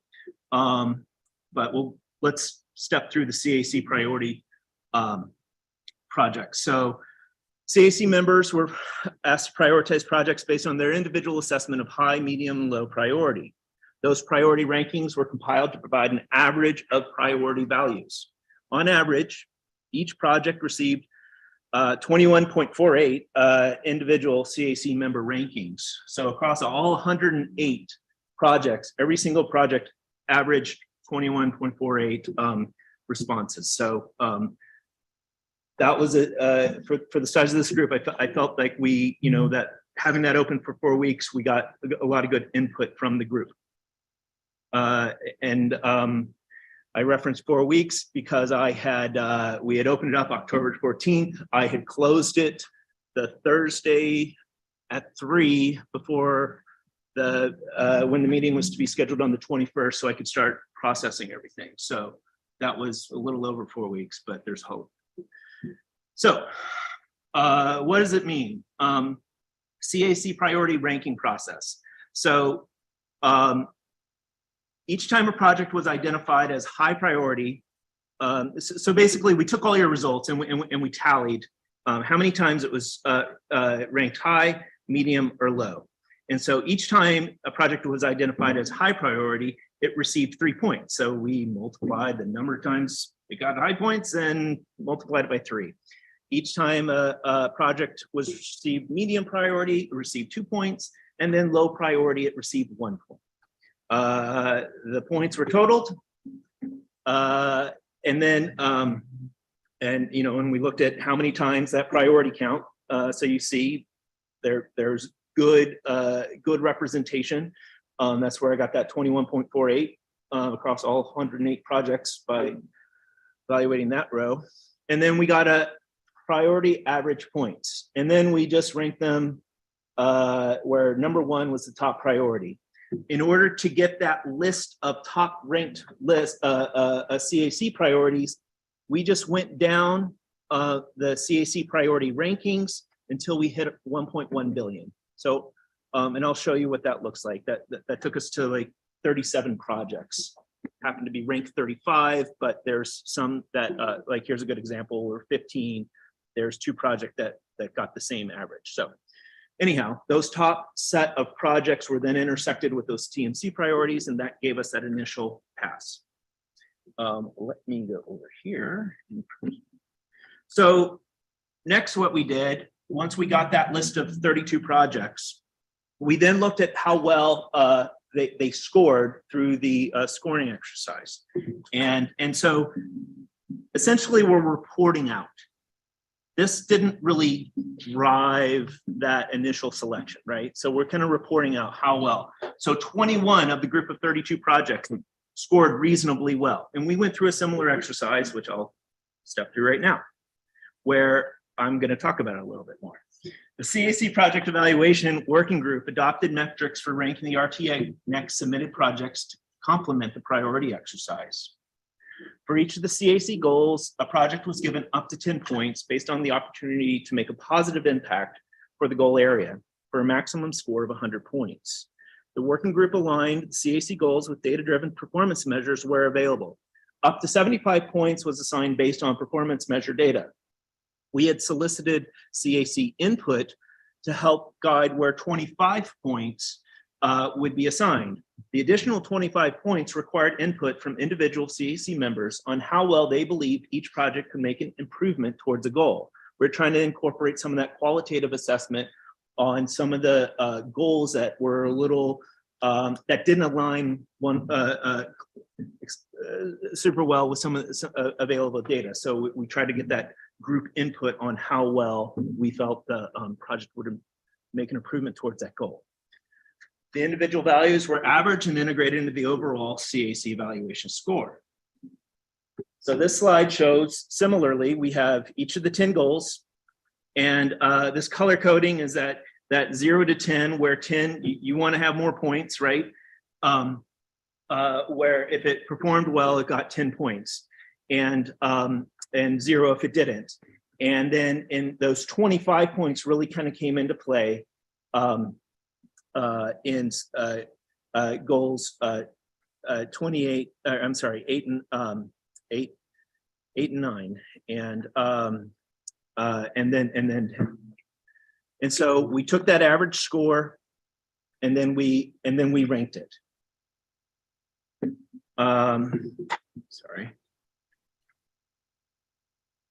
Once we did this, in consultation with the chair, we reviewed where the projects would align with the equity goals. They weren't incorporated per se into the scoring, but they were. We did an analysis in which we demonstrated that 78%, 25 out of 32 of the above projects will have a benefit to underserved areas based on the census maps. So what does that mean?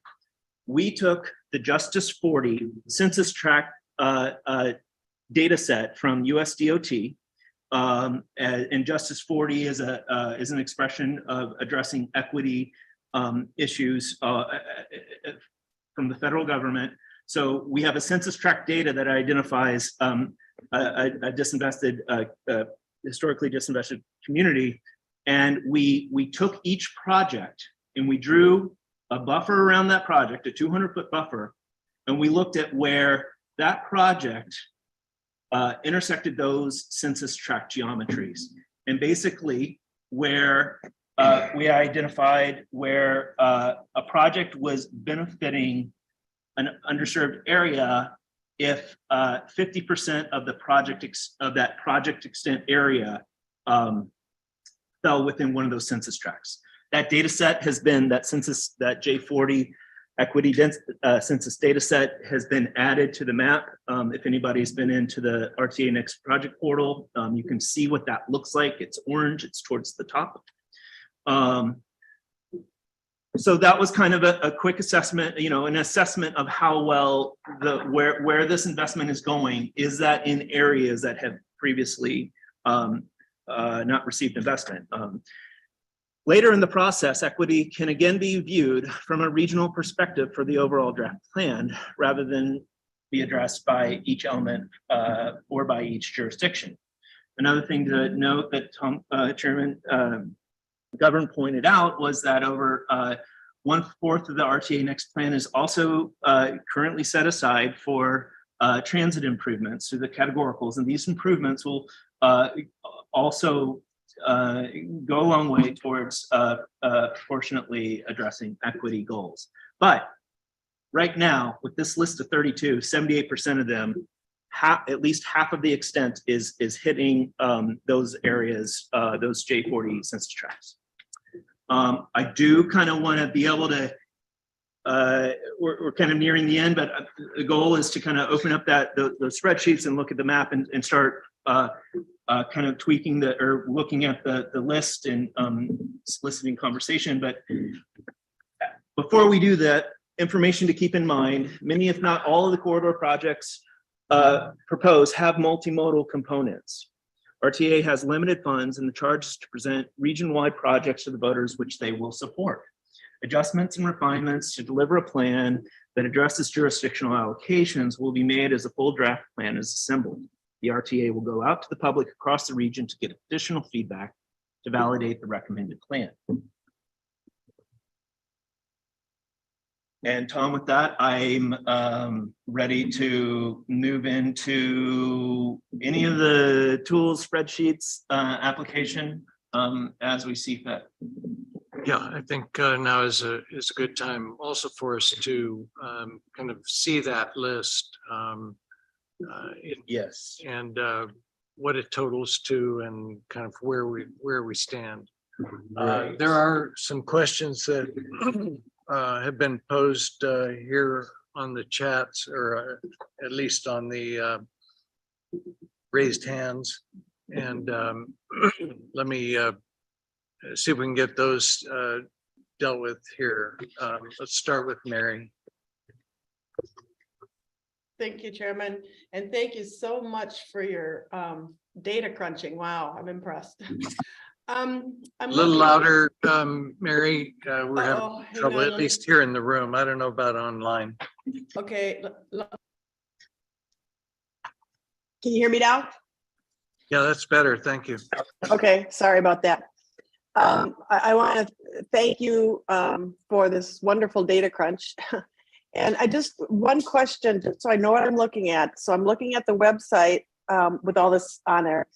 And if I'm looking at the CIC priority rank, you just really quickly define to me what it is that I'm looking at. So if I select CIC priority rank and I have 1 through whatever, what Right. does that mean exactly?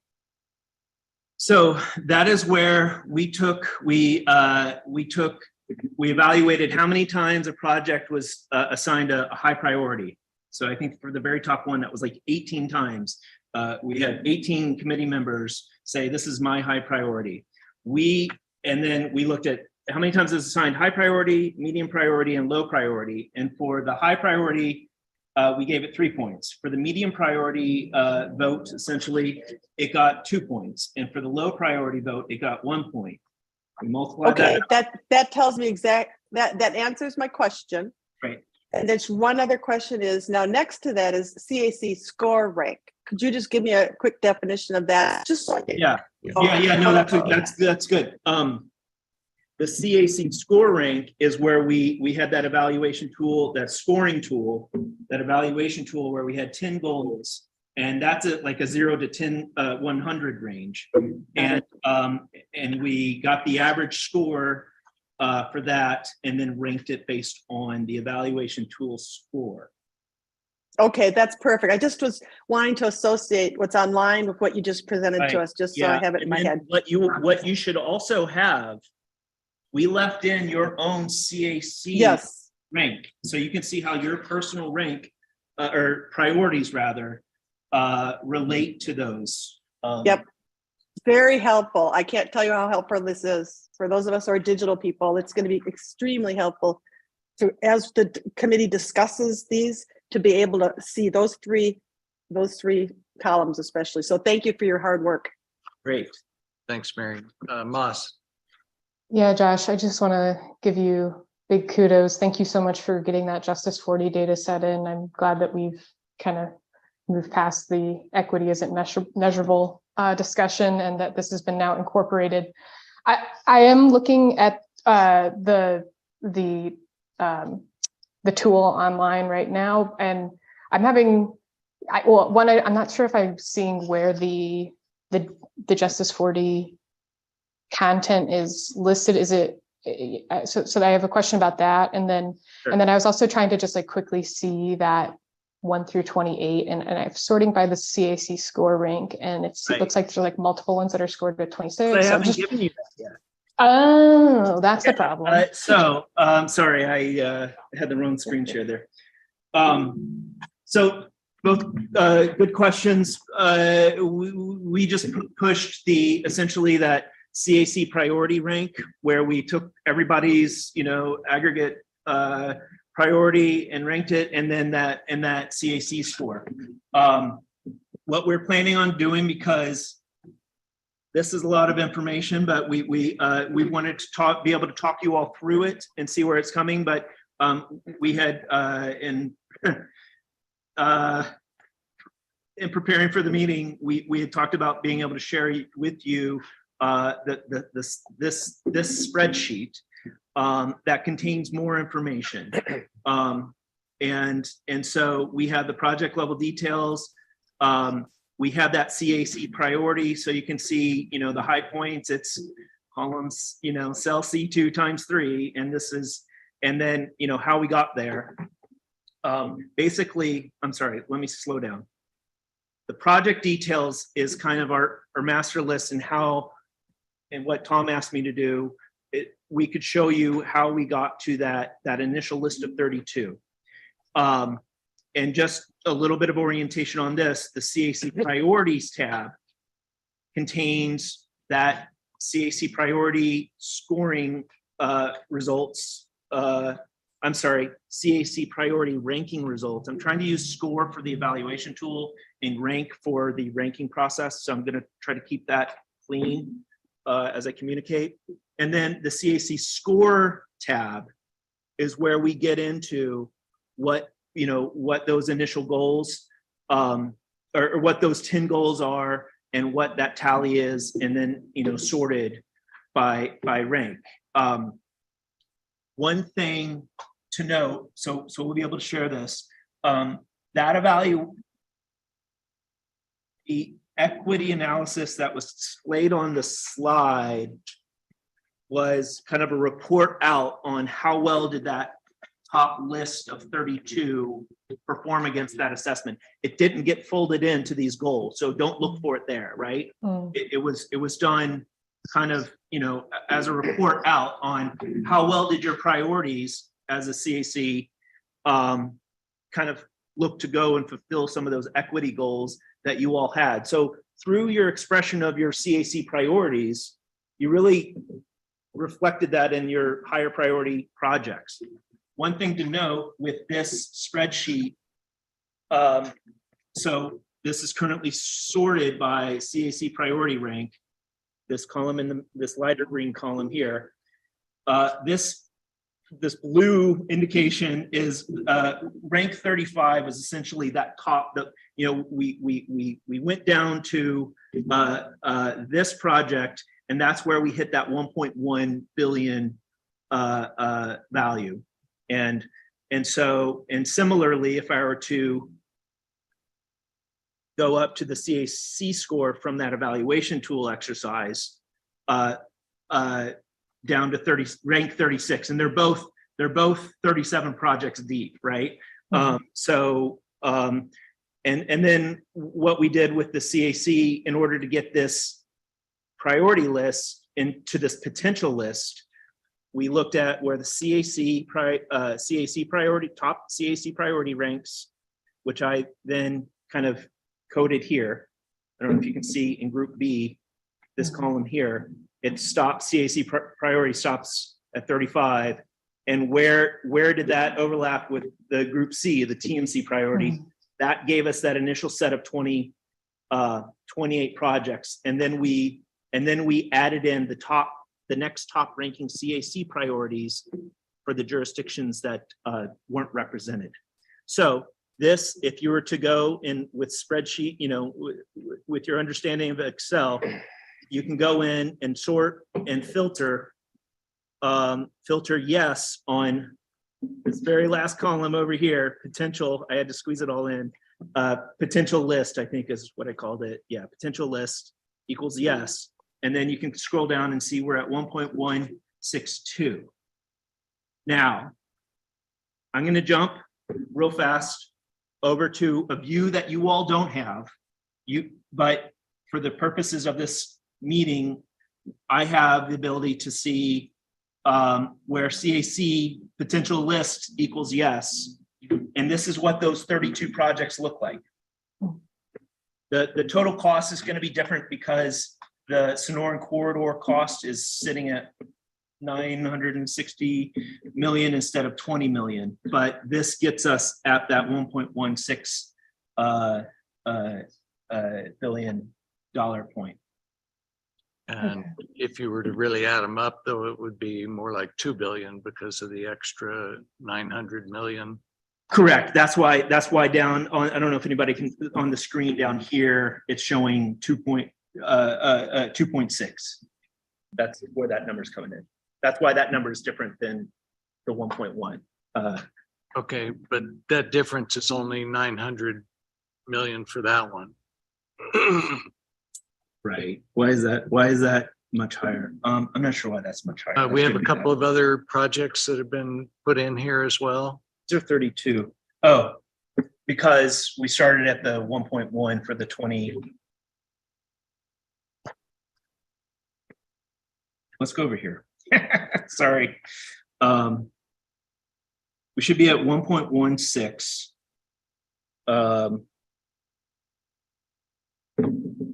Yeah, I'm sorry. I'm not sure why this should be 1.2 instead of 1.6. And I'm not sure why that's not the case. I'll have to check on that. So this is another reason why we're not sharing this with you at this moment. But the spreadsheet is, we were able to go in and have the Sonoran, here's the Sonoran corridor coming in at 20.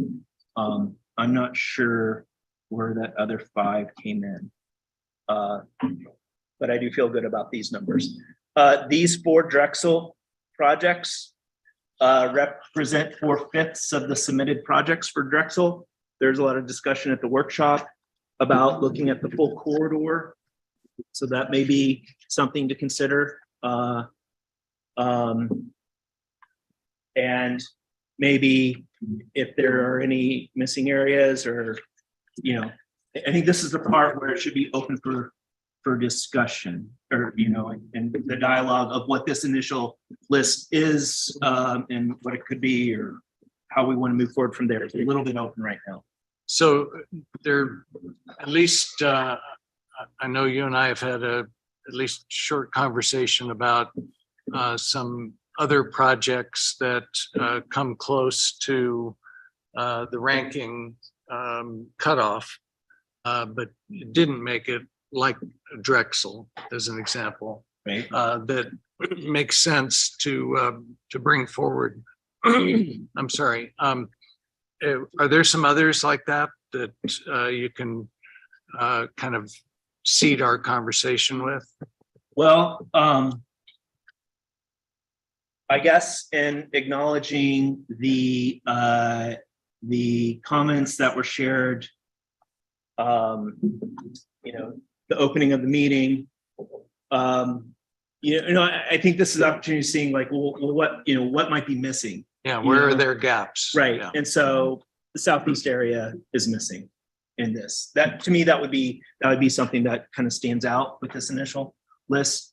And so how far down do you have to go to get to Colossal Cave, Marianne, Cleveland as examples, which seem to be the, a fairly high priority, at least, and were parts of Pima County's plan to begin with, and they have just 2 projects on this list, as I recall. Colossal Cave so we kind of did that threshold at 35 at 1.1. So Colossal Cave's just outside of it. That 5th Drexel is also just outside of it. Yeah. So what I highlighted in the spreadsheet is the yellow projects, which were essentially there were 5 corridor projects, which were, groups of projects. So Drexel was represented by 5. Ina had a Marianne and Pima County project. Orange Grove was another kind of corridor project. Colossal Cave splits between city and the county, along with Marianne, Cleveland. So you'll see that's why these are highlighted in yellow. and kind of, so currently this table is sorted based on CAC priority. If we go and we look at that CAC score, we get different numbers, we get different, so Orange Grove actually jumps up to the top. INA's, the 2 INA projects are in the top, 15. So, I think we can certainly lean on this, but I think this is part of where it starts to come into the question of the dialogue on how things are missing. So be happy to address, you just asked the question, and Colossal K would kind of jump in as the Drexel and the Colossal K projects are kind of just outside of that CAC priority cutoff. Okay, we have a couple questions online also, as well as here in the room.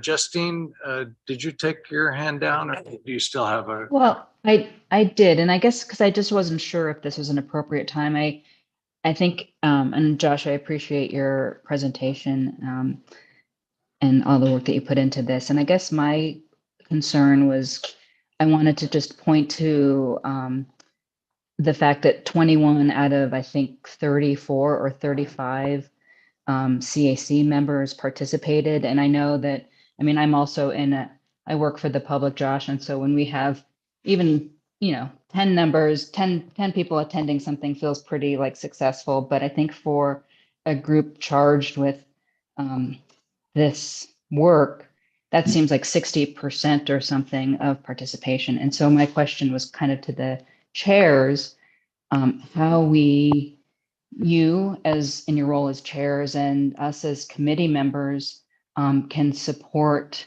one another in participating more. I know sometimes I kind of feel a little in over my head, especially when I hear lots of other folks talk who seem to be better versed in sort of the issues of transit and infrastructure and planning and that sort of thing. And I'm just wondering how we can kind of cultivate a greater sense of kind of participation for folks. And I know I've tried to share articles that felt sort of germane to our work and have been sort of been met with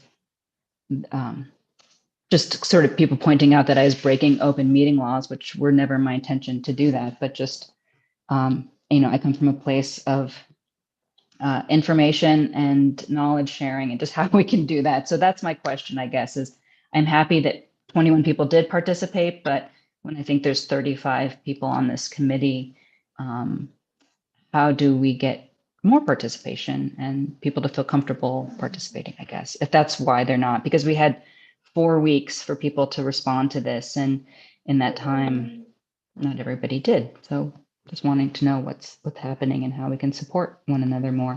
So just leaving that there. Thank you.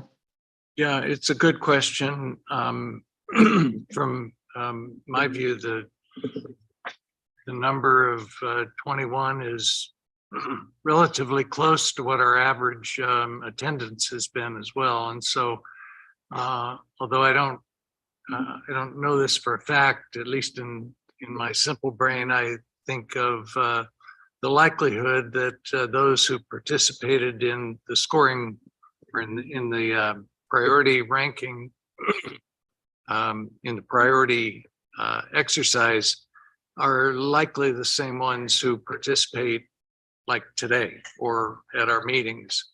So yeah, it would be nice if we had more people participate, but it would be also nice if we had more people attend the meetings.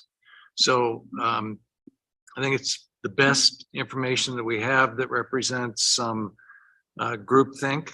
And that's obviously important for us as a group if we hope to achieve consensus.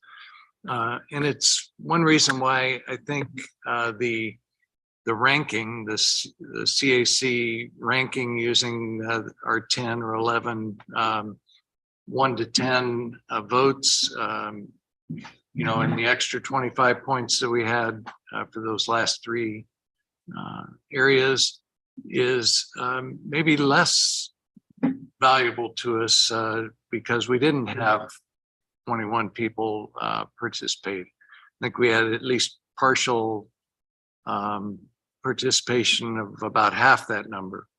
And you know, in each case, I think we each have to look at how much,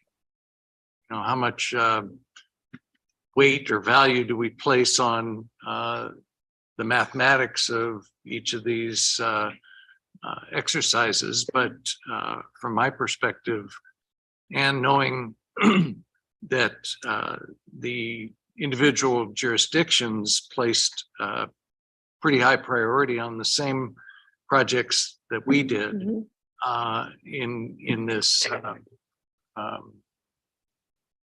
Let me make sure I get the word right, in this prioritization. The TMC workshop prioritization, yeah. So through that exercise, that's kind of what we're seeing is the TMC workshop priorities. That's that yes, no column that's been in the grid, in the platform that we use. And, you know, Chair, Tom, if I may also kind of respond to that, you know, while it would have been great to get 30 or, you know, I still feel 21 is a really good amount of feedback, and that not all forms of input are are going to connect with everybody. So I feel like there's a substantial amount of you know, if we're down at like 6 or so, if we're at 10 or so, you know, for this particular exercise, we're asking for priorities, then I would be more concerned. But I feel like there's enough of it there for us to then engage in another form of, you know, step into the next level of engagement on this of what is the group priorities.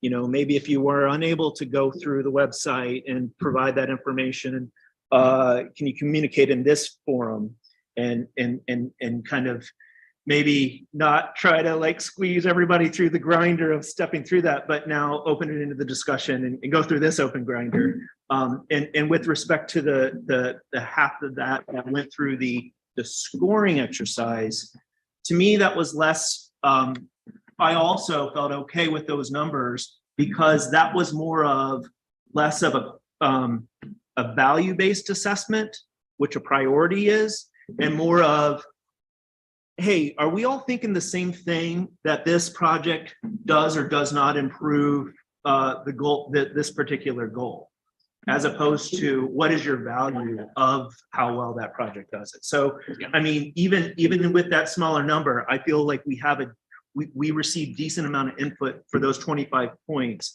to not just throw that out, you know, like there's because if I was in part thinking that might have been a smaller committee exercise, that maybe 6 of us should have stepped through the onerous task of that scoring because it was onerous, and to get that group thought on how well we thought. But so I think for having, you know, close to 12 folks respond for that scoring component, that there was still a signal there. But here we are. We have 6 minutes left. What do you want to do? Go ahead, Farhan. Mr. Chair, if I may, I'll be brief. I just want to add to what Josh just said. That's really the next step in the process. Look at the map. If you don't mind, pull up the map again. We already talked about what areas are lacking, and really, truly, that's the hope and maybe the outcome out of this discussion. When you're looking at that map, should we focus a little bit more in certain areas? And then that's the exercise that we can come back next time and say, based on this conversation, Colossal Cave, for example, is something that we should consider, and then bring it back and have that conversation. Yeah, good. Kevin? Just real quick, I was wondering if we could go back over kind of the list of the projects that you showed first, or will you be sending that out like immediately after this? We'll send all of that out. You'll have the updated spreadsheet. So you'll have all that information. Okay. So definitely go into the database, take a look at it, and let us know if you have any questions. And I'll share the spreadsheet kind of as is with CAC priority ranking here, and the potential list not filtered, so that you can go in and then add that filter. So I'm showing everybody how to add a filter where potential list equals yes, That then takes us down to 1.16. That's the 32 projects. Correct, Okay. list of 32. Just a reminder that the total cost shows up at, in this spreadsheet, in that total cost column at the bottom. Correct. Yeah, thanks for pointing that out. Okay, yeah, I've got a few comments coming in. Let me start with Arlen because he had his hand up a few minutes ago. And then we'll have Carolyn and Bruce and Moss and Dale. Excuse me. So a couple comments. Thank you, Josh, for all of this. I have to admit, this ranking occurred during a point in my personal life where I couldn't get to this.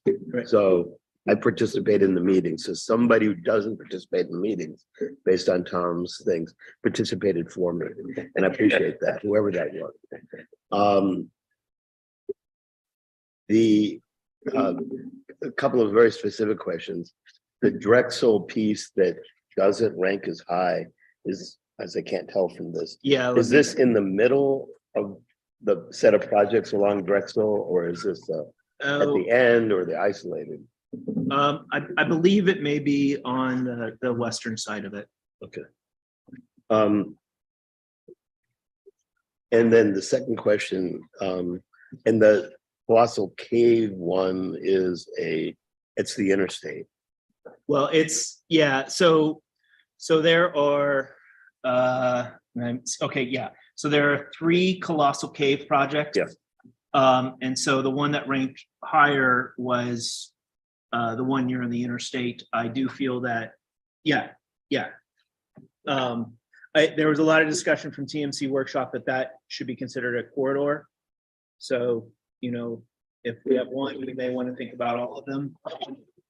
Okay. Third, I've got 2 more questions. Sure. Relative to the 4 that didn't have a cross pollination between the groups, which are those 4 again, and where do they show up here? Hockey had the great suggestion of documenting it better, and I'm like, no, I'll talk about it. That was 2 weeks ago.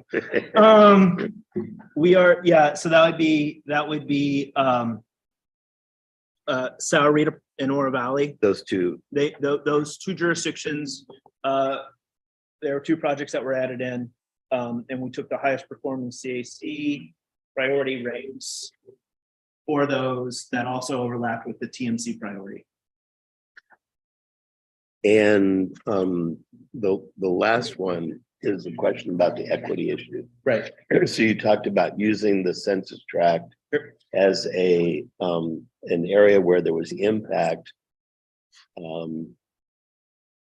where by doing a project there, this is my assumption of what you were saying, by doing a project there in that census tract, that would improve the equity. In other words, we're delivering a set of services, be it a road or a sidewalk or a combo multimodal type of a thing. It is possible, I don't know that any of these do that, but it is possible that a project in a census tract can actually have, it's more for flow through traffic as opposed to service the folks that live in that census tract. I also recognize that census tracts are varying sizes, significant, particularly as you get into the ex-urban area. Are there any projects that were analyzed or could have had looked at it as its existence because of the construction and demolition or going through a neighborhood have a negative impact on equity? Or is that like a next phase? That analysis didn't take place with this assessment. That discussion was had though, that we needed, if not a proxy, at least some tangible data point with which to say that we're going to positively impact these census tracts, if you will. And that point was simply the multimodal nature of these projects and the fact that the jurisdictions themselves had placed a priority on them. And while each of the jurisdictions may have its own equity metrics, if you will, or goals, the fact that it did rise to the level of being recommended by those jurisdictions was kind of another point we used in order to, kind of use a hammer on this nail to try to get to a fairly easy conclusion, if you will. Didn't want it perfect to get in the way of the good. I know that we don't have anybody here as a Robert Moses Cross Bronx Expressway, run it through kind of thing. That's not so much the issue, but I just wanted to know that was checked. So. Right. Yeah, and it is possible to split neighborhoods, certainly, with a huge widening project as an example. That didn't really seem to fit the projects we were talking about. Many of these are modernization projects, but others are just functional projects also where we're,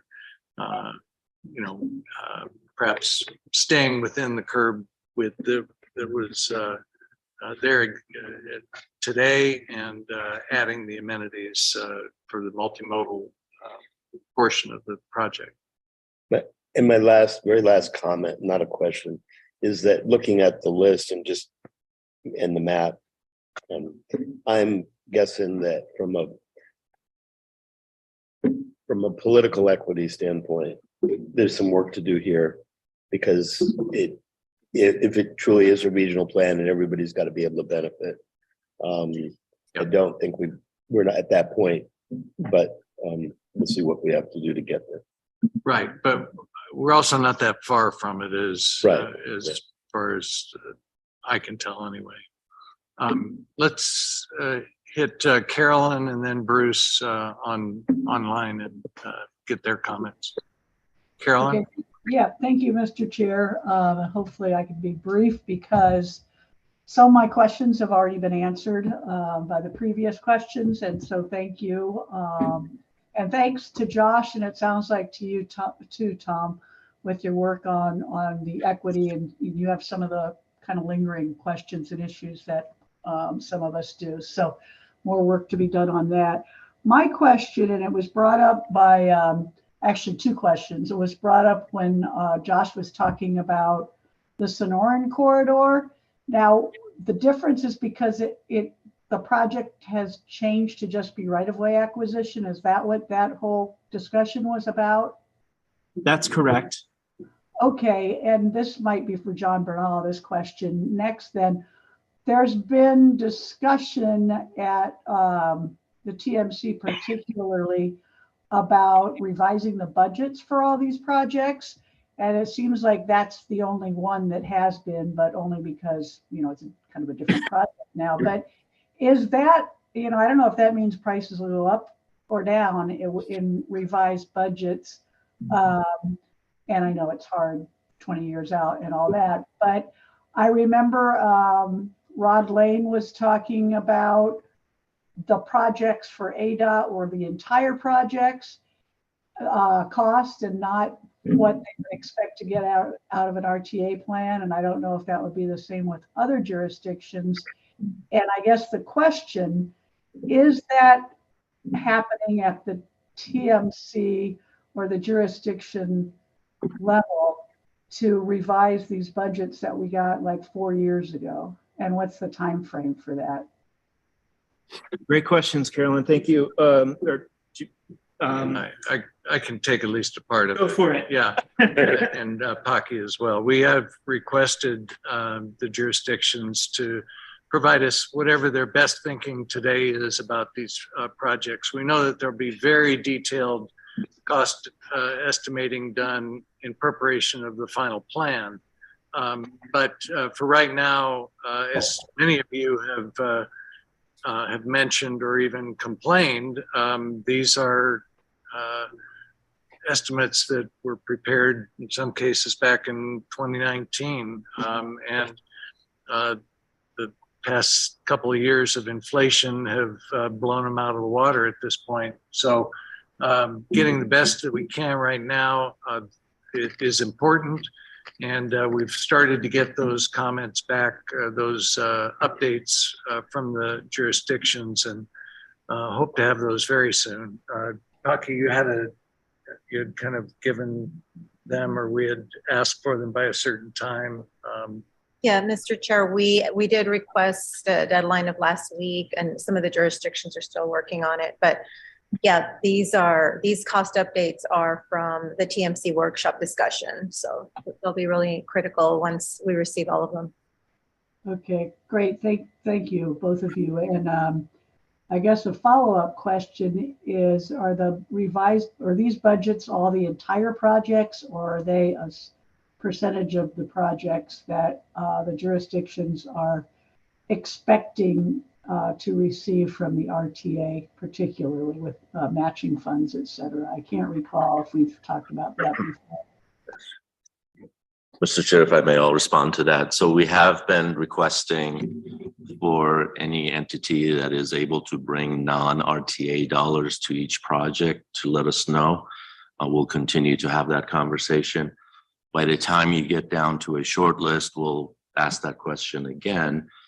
In some cases, some additional non-RTA dollars potentially would provide the leverage to make a project whole. So the conversation is ongoing. So far, as you mentioned earlier, ADOT has been the only entity that has identified non-RTA dollars for the list of projects they submitted. And we'll continue to have that conversation. Like I said, maybe at the 11th hour, somebody is willing to go for a grant and bring some grant dollars into a project, and then we can plug that in at that time. And as far as the question, as I heard it, the jurisdictions have been asked to get together on these cost estimates. So when it goes from one jurisdiction to another, and where there may be a Drexel Road is perhaps an example that may go in and out of the city, that those cost estimates be coordinated so that we at least know where those expenses are coming. Okay, thank you, everybody. And just to super be clear, Josh, when you clean this up, or even before you did with a couple of numbers that don't make sense, are we going to have access? This is a lot of information to absorb. Did you say you're going to be sending us all this information that we can play around with? That's what was discussed, yes. Okay, thank you. Right, Bruce. Thank you, Mr. Chairman.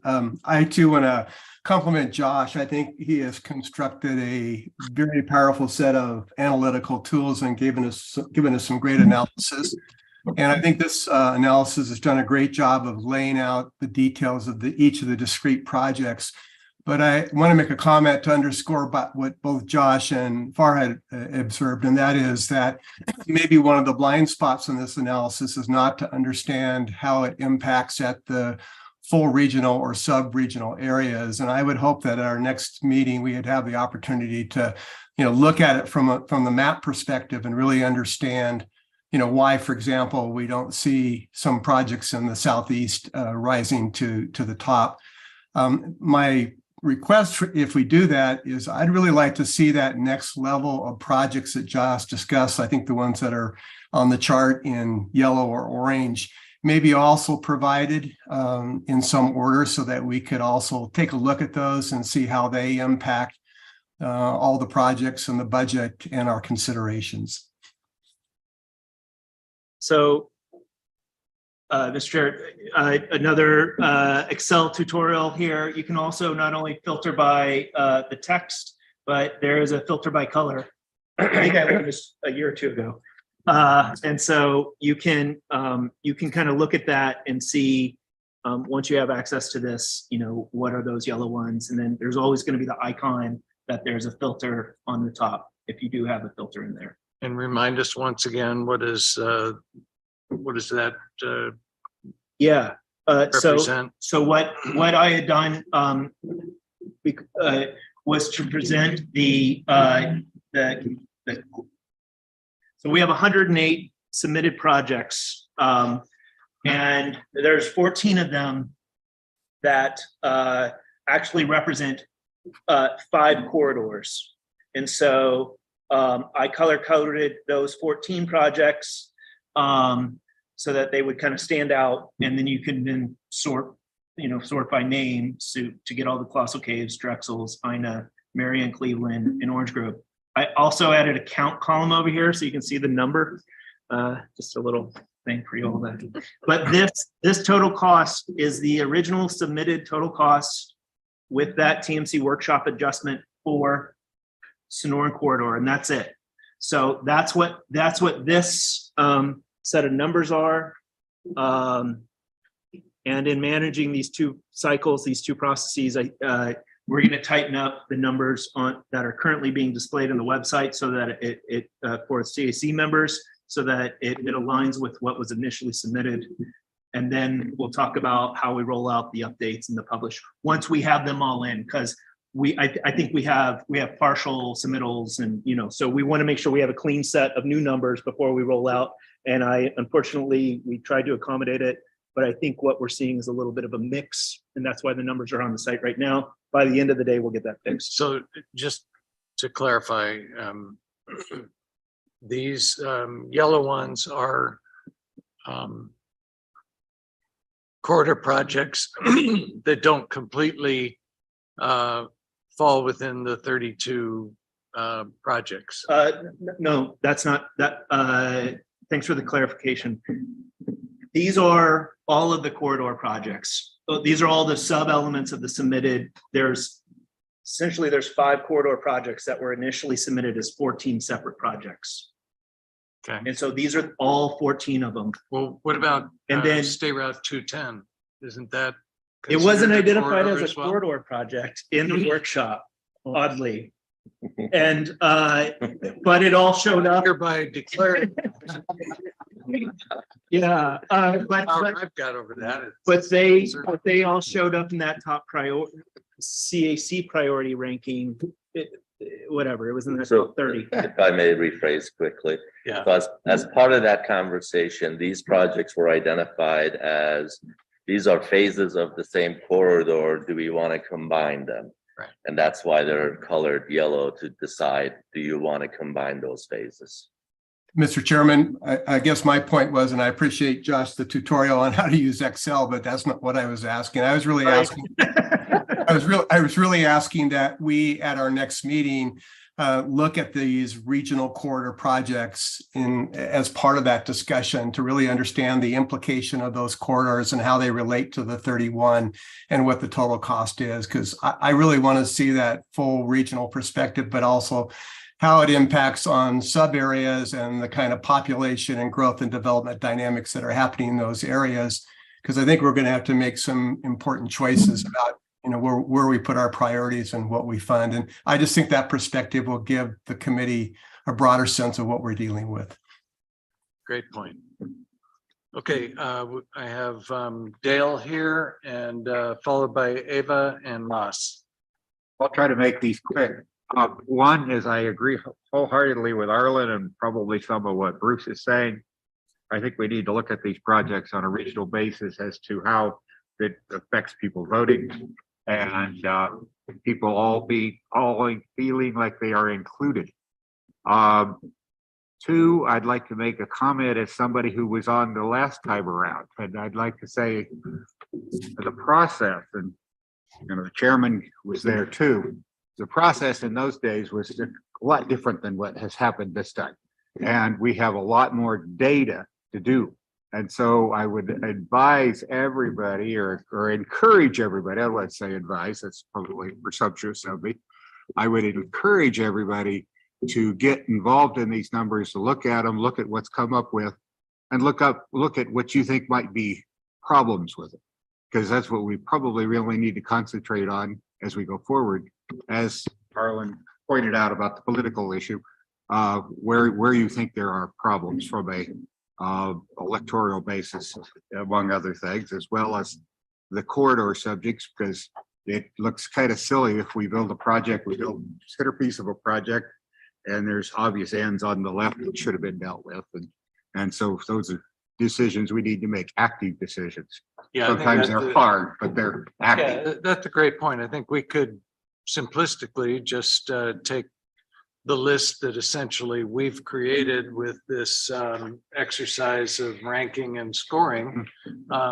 And we'd be at about 1.1 billion and we'd be good. But as you say, there's going to be some sub area issues where people, are being disenfranchised, if you will, from at least these projects, if not categoricals or whatever. But we may also have corridor projects that need to be combined, and so then we'll be at a point perhaps where we want to pare down some from that, and more than likely several members of our committee have,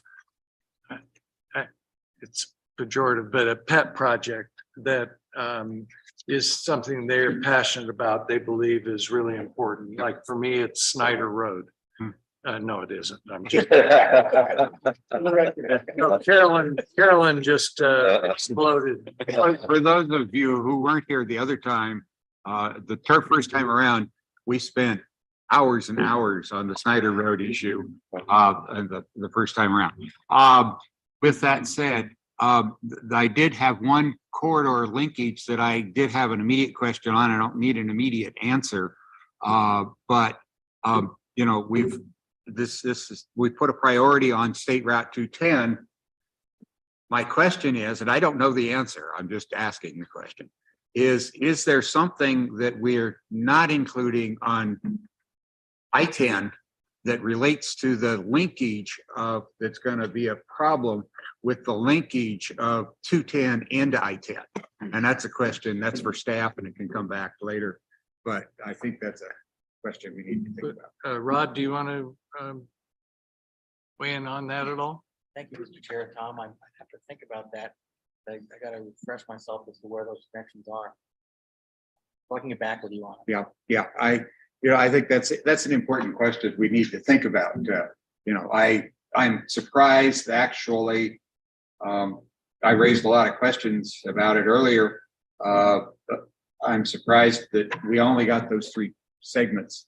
But I had a lot of concern about how much it's all going to cost and how much it's going to impact the project. So I have a very mixed feeling about that. So I'd like to, fine tune it and just go from there. Cool. Thank you. Okay, Eva. Yeah, I just wanted to commend the decision to use Justice 40 data sets. There are 4 key policies that have been recently enacted that will really, they're really supposed to provide opportunities to make gains on climate conservation and justice, that intersection.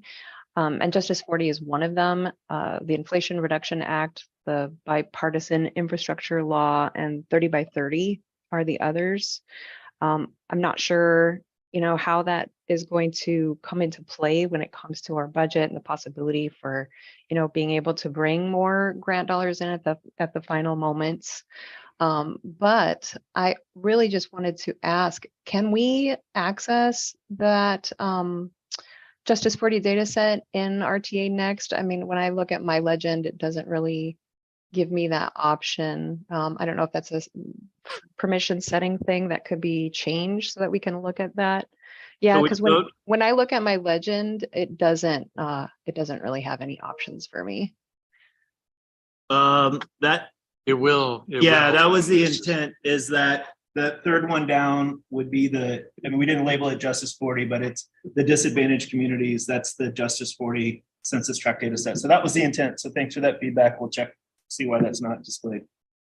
Okay, yeah, because if I go to my legend and do the pull down, it just doesn't give me any options at all. So I think it's just a permission setting that maybe needs to be changed.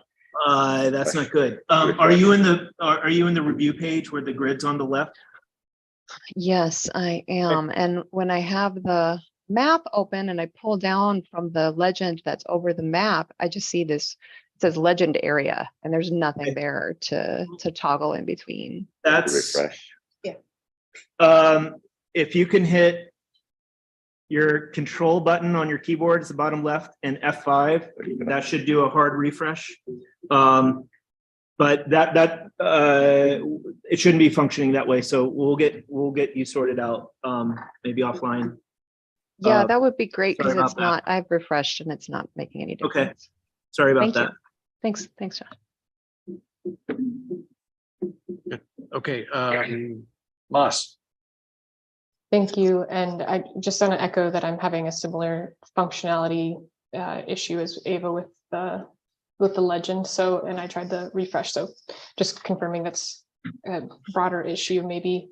Okay. And I was wondering, Josh, would it be, in addition to having this layer become available, could we also have that flag where you did the analysis of the intersection with the project buffer so that we can see, you know, if it's, even if it just like touches it, you know, that way we can have a little bit of information about that rather than this visual look. Okay, that's great. Cool. The other question, I think Carolyn brought this up, or in a sense did, but when we get notice for everything with the spreadsheet and all this, could you send out a data dictionary that's just like really simple definitions for each of, or at least even the key variables, like, okay, these are the 3 or 4 that you might consider ranking or filtering by as you're looking at this and such like that. I just think that that might be helpful to square our brains on, and it's in there. Awesome, love that. Or is that? Anyways, something to the effect where we have information of like, what does the rank mean versus the score mean? And just like making sure that's documented in like one sentence so people can understand. And then the other question, I wanted to follow up. Carolyn brought up an interesting question about what the dollar amount values mean. I didn't feel like I got a very clear sense of that. Is it accurate to say that the dollars in column H represent the total amount that jurisdictions are requesting from the RTA to fund?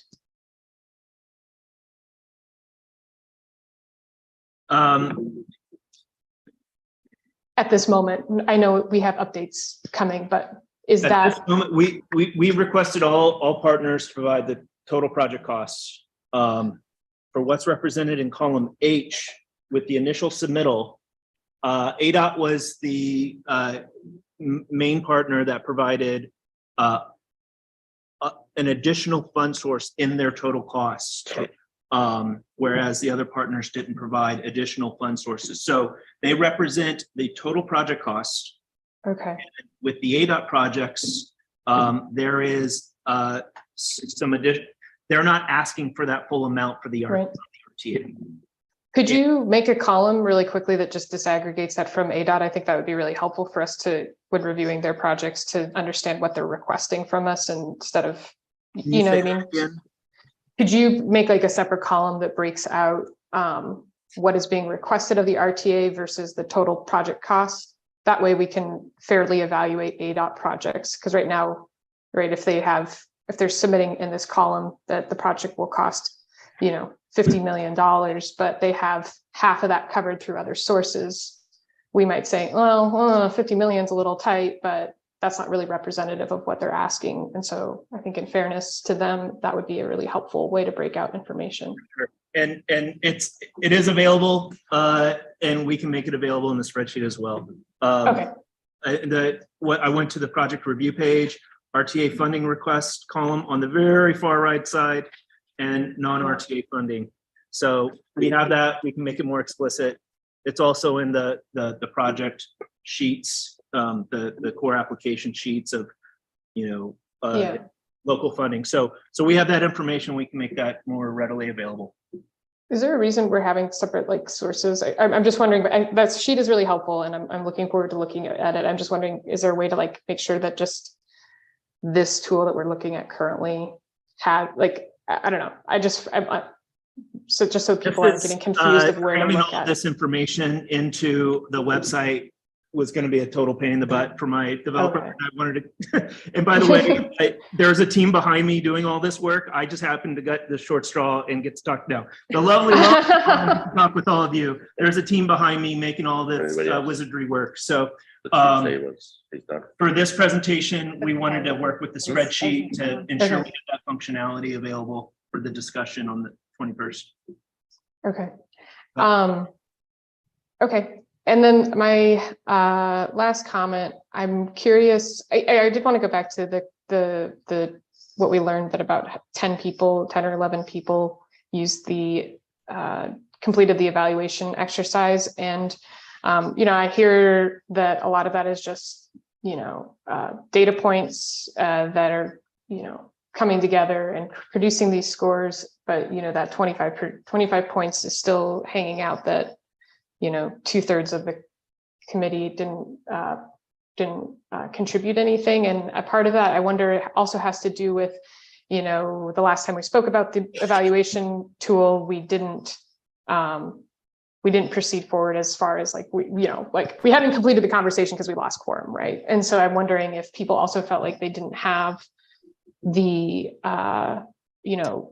knowledge that, yes, this is what we're doing at this time, and therefore didn't feel like they were well equipped to complete that exercise when it was requested of us. And I also think that we were requested just a few days before a holiday weekend. And so I'm just trying to recognize that there could be more opportunity to increase that. It just, people didn't have the space to do that. And I'm wondering, can we open this back up as a part of that iterative process that we've been discussing to re-crunch those numbers and give people more opportunity, like maybe even a week that might include the weekend so that people have that time? Tom, I mean, I think there's enough of a kernel of a list here to work from that can then open the floor to some of those qualitative discussions about maybe what the balance is and isn't in the list, that may not be perfectly articulated in a scoring metric, which we all knew, or we all hopefully acknowledged throughout the process of talking about the evaluation score, is that it was just going to be another data point, So I guess I don't, if we open it up for another 4 weeks, I don't know that those numbers are going to really change dramatically and really add that much value. I think the value from this point on is, looking at how well that priority ranking aligns with, TMC's workshop ranking or priorities, and then get to have time for a discussion where everybody's feeling listened and responded to, as it talks about these projects. We're gonna have to move beyond metrics at some point. Yeah, but I thought that was part of the reason for having the qualitative data points, right? And a lot of the reason that was used too was because there was recognition that some of our guiding principles and goals were not necessarily well captured with the data points or data available at this time, and so I think that if we don't have a good process and people don't feel empowered to have completed that I'm not asking for 4 weeks, I'm asking just for even a week now that we've had a full-fledged conversation, and that's also not corresponding with the holidays, with a holiday, specifically with a deadline, that, that would just be a full, rich data set that actually ensures that the evaluation tool and the hard work that the subcommittee did to create that is recognized and utilized in our full process.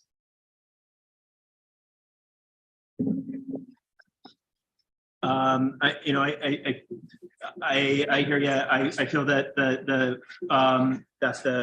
qualitative assessment of the priorities from the CAC is what drove this process, and the evaluation tool was used more as a report out on it, and now we're looking at another stage of involvement where some of these scoring and web-based interaction didn't fully engage everyone, and so we're seeking another opportunity, another form of engagement through a dialogue and discussion with the committee on, let's start narrowing down this project list, and let's start seeing where those gaps are.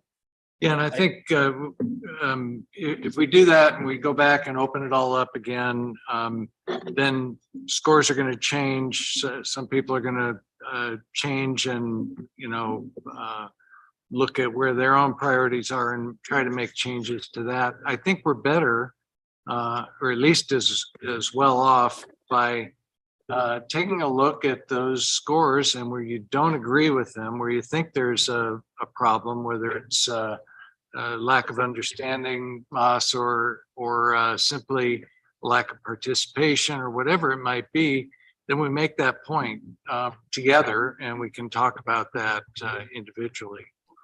Okay, I have a comment here now from Arlen. Yeah, just in response to Moss's comment, as somebody who did not complete the first exercise, I am comfortable enough with the work that has been done so far, and that participating at a qualitative level, and to the extent when we get to it, as Dale pointed out, the political level, is fine with me. I don't, there's no good time period for me to start working on this from scratch again. And I don't know that I'd come up with anything that significantly different. It might be a little different, but the one person isn't going to matter. A couple people isn't going to really matter. I think the qualitative, as Tom just said, is our best approach. Okay, Chris.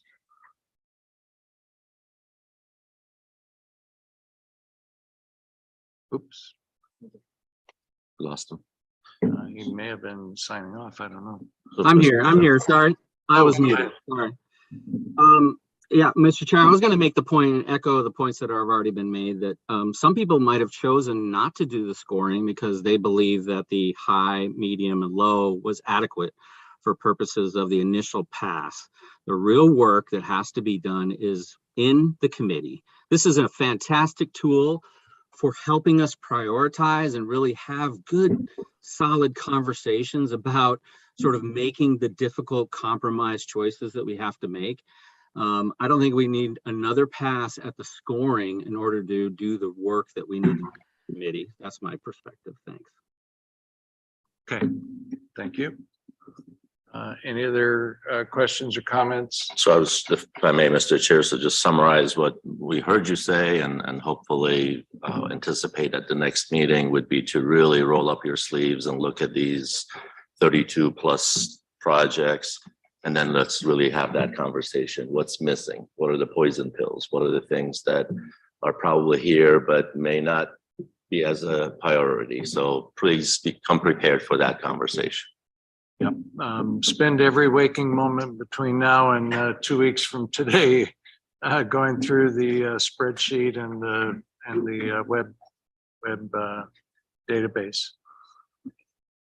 Yeah, December 19th. And if we thought it was hard getting a quorum before and after Thanksgiving, I understand what it's going to be like for the 19th, and thanking you in advance for any special arrangements you have to make to be able to make that meeting and experience. If at all it's possible for you to be here in person, that will help the conversation, I'm sure, quite a bit. But no pressure. You feel free to participate online if that's what you need to do.